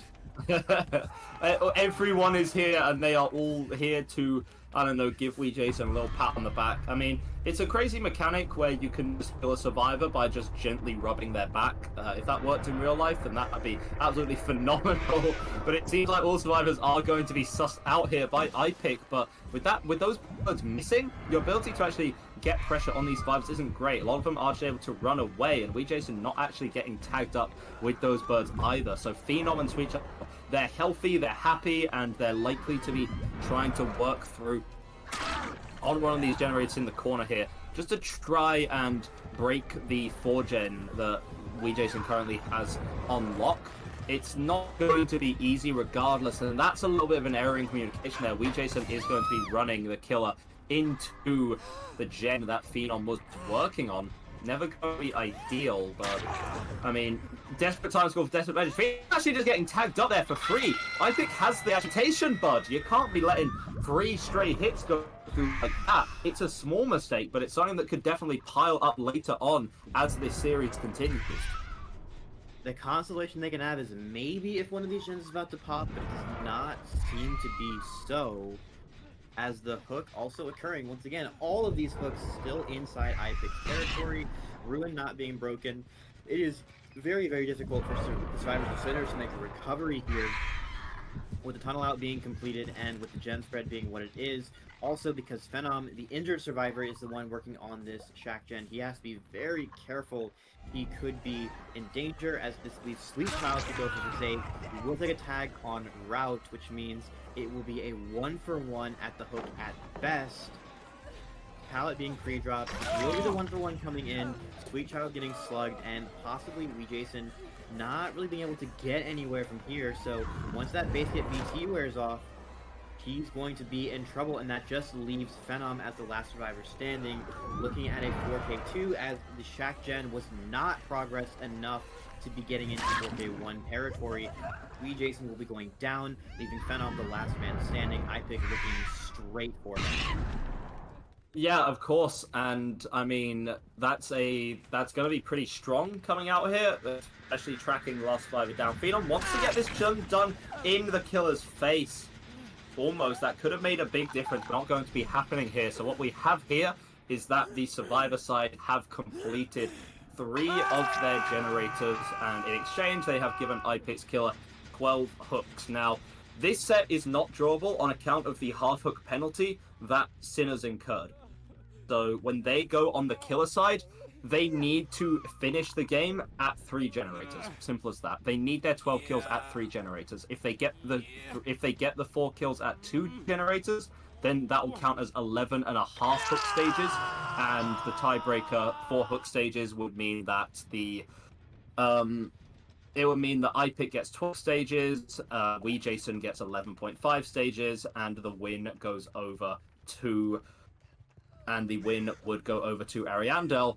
That would lead us to a 1-1 in this series, and then that would put us into the replay on the Unknown set as well. So, back against the wall here for the side of Sinners. I mean, they need to 4K at 3 gens. That's something kind of unprecedented in an artist set, to be honest. We'd have to go back through the record books to see if that's actually happened in DBDL before, at least happened this season thus far. But certainly an attempt will be made. An attempt will be made. And we have never seen a down on this map today occur without losing 1 gen for it. So that first chase will basically buy the survivors of Ariandel half of their win condition, and they'll only need 1 more gen after that first hook. We'll have to see if they can make that happen after a short break.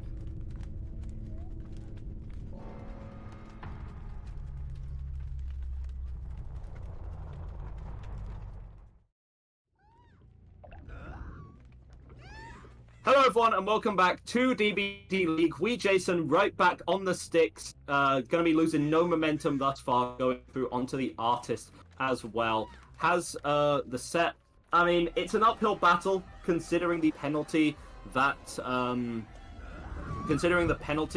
is being faced by the side of Sinners. A 4K3 is required to win here. There is no drawing this set. If a 4K2 occurs, if the survivors complete 3 generators, then that is it. That is going to be Ariandel tying up the series 1-1, and then we will be going back to the Unknown. Nice hit is going to be coming through on the Popo through this pallet as well, using the pressure coming out here, and that's a very nice use of the birds. Going to be spinning out on account of those Sever Hands add-ons, means that that 1 bird is going to be pressuring a lot of survivors all at the same time. So making very good use of that right here is WeJason. I'm going to be getting the chase through onto a different survivor as well, going to the corner of the map in the corrupted generators. Not ideal. You could see that the survivors were trying to 2-mana gen at the start because they know their win conditions, so they don't really need to worry about the mid game if their early gen pressure is sufficient enough, right?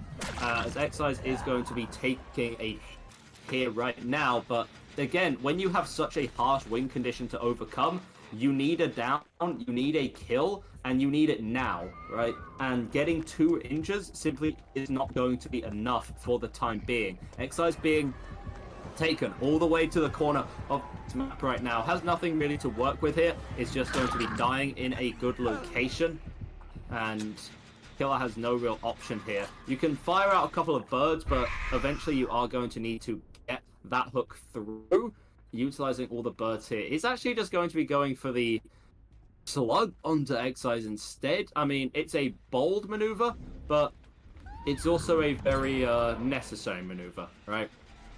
Yeah, he doesn't have a whole lot of choice with the win condition being what it is. This gen's so close. He has to just go for the slugs, go for chain pressure. He will have his second slug at 4 gens, but the pickup coming on to Excise will mean that, well, only 1 slug now. But at this time, the slug is by one of his progress gens. Ruin will be putting in some work now. Jason needs to kind of find the slugs, but Arima, who has just popped his own gen, can come over and pick up Bubo's gen if he so chooses. We will see 2 survivors running on the corner of the map. It is Hardwell, who has been exiled as savior. Looks like there will be a tag onto Hardwell shortly, having only 1 health survivor left, but it might be too little too late given what they have to work with, as they can just find corners to die in that are far away from where their gen progress is, and then there's not a whole lot that Jason can do to play around it. The second gen pops. That is going to be I mean, if the kill is able to come through here with this 3rd generator live, as you do see, there aren't actually any survivors actively pressuring generators right now, right? If the kill is able to come through and no more gens are able to be completed, then Sinners do get to 2-0 this set. Brilliant! But also, you have to contend with the fact that you have 3 survivors who are all on the other side of the map. About to reset, it looks like Hardwell is going to be getting healed up just a little bit, and then you now have the rest of the map to work with. Jason cannot go for any hooks. It would simply take too much time to put a survivor on a hook because you didn't get your down within the first 5 seconds of the game, and you have such a harsh win condition to have to overcome as well. And against artists, like so many killers, distance is king. As long as you make sure that you're dying in the right spot, you're giving the artist a wide berth, it will be impossible for her to actually build up the pressure required to win. Keeping these resets coming in is also very crucial. Jason basically has to commit to slugging everyone, and as long as you're not in situations where she can get these chain downs, then you're good to go. Jason checking a side of the map where there are no gens left does suspect that there is a reset coming in. Actually, it's the pickup onto Bubo and another chase onto him, trying to keep him down. But Arima has been healthy and unbothered for a hot minute now, so he might be working on one of these generators while this is happening. And Bubo has enough time to just play this tile and try and get a longer chase. Jason possibly going to leave the chase here, but no, he will not. He's just setting up some birds to make sure that they will harass survivors off the gens as we try to find where Bubo is gone. But he might have given Jason the slip here. No, there will be a tag onto him with the birds and possibly a follow-up hit. He does not have the festering carrion, so the follow-up birds are not as scary, as Bubo will have cleansed them. And now it's down to some M1 gameplay. This should be the down onto him. Yeah, I mean, it forces the pick, and as we said, Jason has absolutely no interest in getting any of these hooks. Is going to be putting Bobo on the hook right now, but you have to think this chase has taken a bit too long. We can check on the progress of all of these generators. We have one over here, which is about 70%. One also being worked on at 70%. We have 2 gens which are about to pop. Arima is running through for the rescue right now. Jason is actually getting pressure onto both the survivors and good hit onto Excise too, but now you have left that other generator to just continue to be worked on by our last survivor, which I believe is Bubba, and yeah, there it is. So Ariandel going to be tying up this series, and I know you guys may say, but we've been playing for 2 hours today. This series is only 2 hours, 2.5 hours, I'm not entirely sure. This series is only now just tying up. The answer is yes, you would be correct. Yeah, I mean, we Nothing have else to elaborate on. We have made some recent changes to the way that we handle ties in this season. In previous events, when this first artist set was tied, we would have replayed it immediately and just kept playing artists over and over until one team won. For this season, we have decided to change the tiebreak rules so that we move on to the next set and only replay tied sets in the event that we do not have one team getting a two wins total. So the fact that we had two separate tied sets is kind of a new thing here. And so, yeah, this is an example of how that rule set works out. And also with that last generator popping, it wouldn't really have made that much of a difference anyway. Potentially, we just would have had a different strategy, would have played for that 4K2 instead, but going for these slugs out, I mean, it's aggressive and inherently high risk, high reward because it has to be, right? Because you don't really have an option, you need to 4K at 3 gen. You can't settle for your average artist forms of your 4K1, 4K2, right? Not going to be doing that, as Rima is going to be falling in the corner right now, but Hardware Exercise and Bubbo, all very healthy on the other side of the map, so I foresee that there are going to be some outs here. This last generator, especially with Deja Vu working on it as well, you can already see the survivors trying to rotate towards their potential exit gate locations as well. Exa is actually going to be tanking the birds so that Bubbo can continue to safely work on this generator and then also utilize the quiet get out. Yeah, that's all the generators done as well, so any kind of kills, any kind of outs, they'd all be cosmetic. This game was decided just a few short minutes ago. We're going to see how heavily the survivors want to be opting to get a save here, whether they particularly care, whether they particularly mind, but they can get their outs. They've already secured their win right now, and Exercise, yeah, not really caring too much about saving Arima's life. They're just going to get the 3-man escape. So that is the set all tied up, 1-1, and yeah, that means that we're going to be going back over to the unknown. Let's go. Haha. Absolutely. It always feels bad when the killer has such a rough win condition. They have to play differently. They end up getting a worse result than normal, but it's didn't have much of a choice. So yeah, we will be going back to Wrecker's Yard once again. I'm sure by now we're all very familiar with this map. I love Wrecker's Yard. I love Wrecker's Yard so much. Oh, I love Wrecker's Yard so much. So please stay tuned for what should be the final set of this match and the day. Well, you already know what time it is. More Wrecker's Yard. We've got the replay of Unknown after Ariandel has taken the artist set on the replay. So iPick will be immediately finding Phenom. Got that UVX shot coming in, pallet being dropped to help give Phenom some safety. We'll be running deeper into the corrupted gens. Now, keep in mind, we've got a totem over here as well. So they will not be able to claim this if Phenom is hooked over here, but we should be expecting to see two survivors cranking out a gen on the other side of the map, trying to get that first gen popping for the first chase. We will see if that pans out, as Phenom will be taking chase over to the fun bus. He does not get a good bus, but it's a bus nonetheless. It's not really a fun bus, it's more just a bus, you know. Also going to be weakening him up here at the side as well. Phenom, this is an untenable position to be in against an unknown. In such a short corridor like that, you're not going to be able to easily dodge the UVX blast coming through. So it does kind of stand to reason that Phenom is going to be going down there. Went for some play at the end. I mean, we have iPick with the most horrific skin I've potentially ever seen in this game. We have both the Bucky and Sweet Child, who pressured out that initial gen, chased through onto Wee Jason. Again, nice little hit going to be coming through here. I mean, this is what we were kind of talking about, where a lot of survivors seem to opt to double up the first gen to actually get that early game pressure on. Bucky is just going to go for a straight up trade with Phenom. iPick does not give a damn though, is continuing to at least get the weakened, let alone an entire down onto Phenom instead. Just properly bully out this survivor. The borrow time is going to be fading now, weakened and injured, and also at a playing this tile in a very peculiar way, but eventually going to be leaving the loop as well. So nice little heads up play from Phenom there. is going to delay the inevitable for just a little bit longer. Gets hit with the orb, but not the blast itself. Remember, there is a slight difference between getting hit with that orb and getting hindered, and then just, you know, straight up losing and going down on the pallet. So very confident in the team's ability to get that save. But Jason, the one nearby, is injured and now weakened up. So that's a very interesting play for safety to make, especially because is Jason even going to make it to this pallet? Not quite. And now you've just fed over 2 very easy downs for iPick.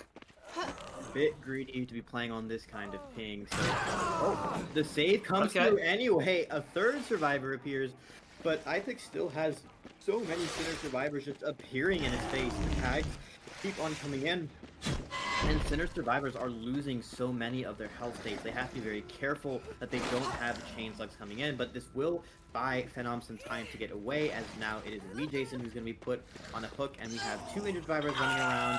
Possibly iPick will be able to teleport over somewhere else to see, but he has not been on the other side of the map very much, so nothing there that he can use for that, as we should be seeing Sinners getting some resets in, or possibly a second generator being completed. The reset does come in. Yeah, Phenom is going to be healed up there, and now we have iPick coming over to this part as well. Popping a hallucination in the corner could always pay dividends if having to play this one again, but for the time being is happy to try and kind of just continue to chill out here, wait for that unhook to come through. I mean, ideally, of course, your tongue out tight would have been Bucky, but it seems like that has swapped over to Jason on account of that down earlier. Bucky did end up getting healed up after that rescue, but not getting the weaken through onto Jason. Suddenly, you realize, like, you need your kills on killer. That is the entire idea of this role, and your hook stages are nice, but in a perfect world, you'd have Bucky on your second hook. You wouldn't have just lost your ruin. And yeah, Sweet Child's going to go down and get hooked up. Adaptation is going to help by some extra time. You don't have to spend too much longer getting over 2 hooks, but still going down in the corner of the map. Now we have the location to camp, right? We have a gen split, which is relatively defendable, a pentamento, and a hook as well, but it is a fresh hook onto Sweet Child. So more than likely, you're going to try and go around the map for a bit, and then when you think that pressure is going to come up for that unhook, make sure that you can get a hallucination teleport right back. Actually going to be intercepting Phenom through that route light there. Very nice hit is going to be coming through. Weaken dodged up, but it does zone out the survivor a little bit strangely. Forces them to leave the tile entirely, look for something else to work with, but they just cleanse the pentamento. And now iPick's pressure is practically non-existent. Well, I say that until the TP came through. Fair play to you, bud. Yeah, I mean, and iPick has got these add-ons that are specialized in giving you a stronger chase after a teleport, definitely getting some value out of them there. Sweet Child will be starting up a different gen, but it's very close to the hook. We've also got Jason hovering for a potential save. He's the Desperate Measures FTP gamer, so he has the best altruism perks of the 3 survivors that are around. We will have a UVX attack from hitting Bucky from downtown, as now Phenom is possibly going to be tunneling out here. He might have to play this pallet, but it's not safe. The UVX weaken will mean his health state is up for grabs in just a couple seconds. And also, a hallucination right around the corner. Good luck playing around this. He will be playing a die for the pallet, so Jason probably still around to try and get that save. And now iPick turns his sights over to Sweet Child. The last time Phenom died on a pallet like this, he did successfully get saved, but we have found where Jason is covering, and now not a single healthy survivor left on the side of Sinners. A bunch of hallucinations around, also some UVX shots being sent into the air. We'll have to see what they do next, because we have Jason hovering again for that pallet save. He will force locker, but agitation being in play means that doesn't pick. I mean, I guess, like, you're really prioritizing killing Phenom there, but not picking Jason there. I mean, you had the agitation. It would have been a very free basement hook, could have been done almost instantly, but with that being Phenom's last hook, it does actually make quite a bit of sense as to why you would hard commit to that one. And now, even better, Jason just fed over that hook to you, and now that hook onto Jason we were talking about before, you get 2 for the price of 1, basically. A very good deal on the Unknown today. Buy one, get one free on Survivor hook stages. Bucky's still weakened up and Sweet Child injured, so there's no survivor right now who is particularly happy with life. Sweet Child not going through that door would have been a dangerous game to go for. You have... Here's the issue right now.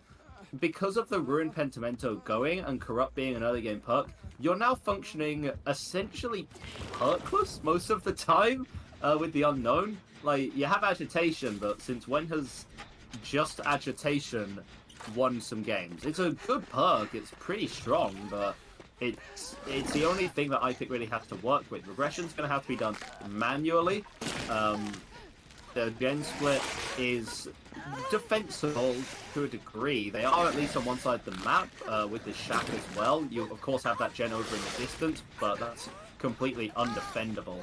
And we Jason just going to be camped out to death. See how much dent into the gens Bucky and Sweet Child were able to get off the back of that one. Sweet Child actually being tagged up from the corner right there with a UVX blast as well. iPick thinks it's time to go back on these generators. I mean, the survivors, it feels like they've had so much time to pressure out these gens. They don't have any regression or slowdown to deal with, but the actual gen pressure has been relatively lacking, to be honest. I would not be expecting most teams with the amount of hurdles that iPick's had to jump through.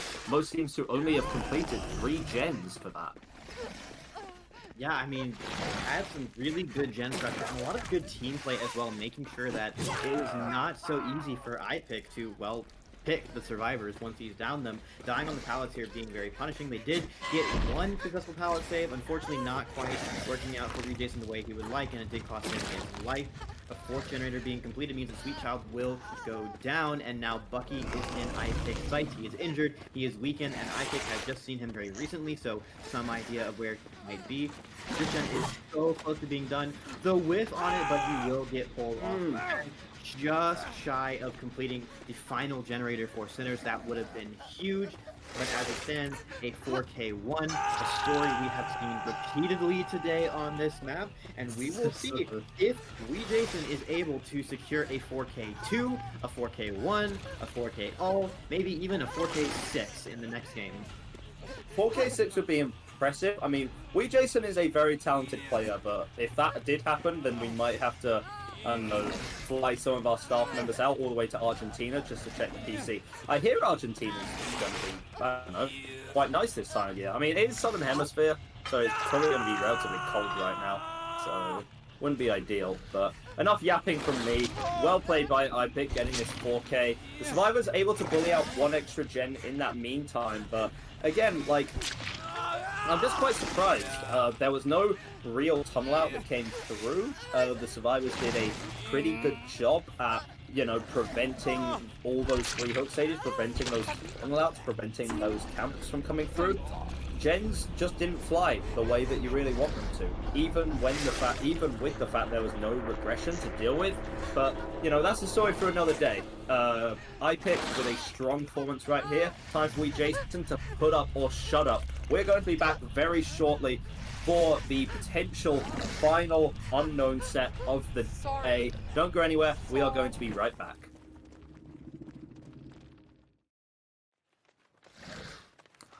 Welcome back, everyone, to DBDLeague. We, Jason, on the side of Sinners, ready to close this one out, or maybe even, I mean, close it out one way or another. A win, a loss, or the potential for yet another draw, which would be a hell of a day at the office for us here at DBDL, but we run a tight ship anyway, so it's all nice and good. Finding out the Magic quite early, getting the hit through the weaken onto the Renato is going to make the rest of the chase a bit more deadly. Now you're going to have to be very concerned. You know that health state is a fleeting thing, but the Magic actually going to cleanse that one, and the hit is not going to be coming through right now. The Magic getting over to this pallet is a hallucination now on the other side of it, so it's going to be tricky to play properly, and yeah, it just gets zoned out. The Magic being forced over into this corner side of the map. It's just opting to go to a location where you know that a death would be good. It's in the corner of the map, it's in the corrupted generators, and it's in a spot where you know that your fellow survivor friends can continue to bully out the generators. And La Magic, what was that? I mean, I understand that you want to dodge the weakened, but the weakened wasn't going to kill you. And instead you run back into the killer cancels the power, and then you're dead. So really strange misplay coming out there from LaMagic. Very strong survivor in their own regard, but going to be giving that first hook over to Jason. I guess LaMagic is dodging that weekend because he doesn't want to be a star boy. We have, unfortunately here for Ariandel, LaMagic's hook is sort of in between two more generators. We also have the Savior being caught out crossing. They will have the UVX bounce away from them, so do not get weakened. But the chase now going on to Bubo is going to get hit by the remnant of the UVX, reads the power, but he's hit for it anyway. Very, very disgusting ping hit as we just able to sort of hold this crosshair. You cannot get to this hook, and you cannot get to these gems either without Jason spotting you. There is a timer ticking away before LaMagic hits second stage as well. Jason spreading out a little bit, possibly to try to get a UVX hit onto Bubo if he has not gotten far enough away. The heal will come through. The second generator was completed not that long ago as LaMagic himself hits second stage. We will also have more UVX being chucked across the map and a web of hallucinations being set up, sort of holding this point, holding this line that will make it difficult to guys to cross. And also, we've got a Ruin Totem around the area too. We recently seen Arima. We also see Bubo trying, actually no, it's Hardwell. No, it is Bubo, trying to cross for that pole again, but be very careful. If you pull LaMagic in his face right now, that could be a very early time level. Yeah, I mean, generally, it's a 50-50 of when you actually get the unhook through, because you want to do it early enough so that Jason cannot just try and, you know, body block the hook and pressure out the survivors so that the death comes through, but you also want to let your survivor friend hang for just long enough. And it seems like Bobo is going to get the perfect timing on that, but it's not going to be happening. And Arima trying to get the hit through, but the body block comes through from Jason there. No, it's all gone wrong for the survivors now with a teleport through onto Arima as well. Jason could just be pulling off the absolute miracle right here. It's all on Hardwell right now, working on this generator over in the corner, could be found out any second right now, and you know that this gen's been worked on, and yeah, now you have found Hardwell out, and this has been phenomenal play. Weekend going to be coming through, potential for Bob or Arima to be picked up briefly. You drop the firecracker out of desperation, drop that shat pallet as well, anything that you can do to stay this one off, but now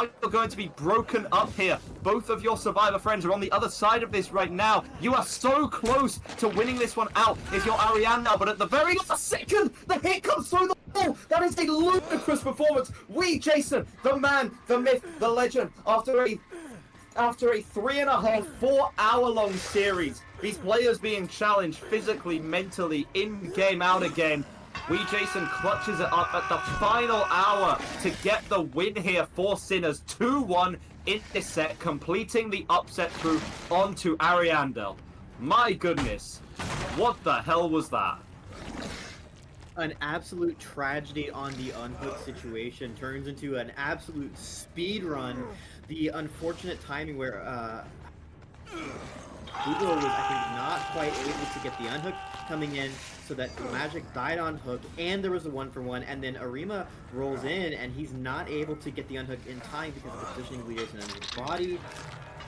Absolute tragedy. The game was looking so well for Ariandel. They needed to pop 2 more gens. They had broken the gen spread as well. The last gen that popped was one of the 3 that Jason was trying to hold, but the greed on the unhook, unfortunate timing, just doesn't pan off, and then in the end, Sinners will end up taking a 2-1 after 2 separate replays and one very awkward replay of an individual game.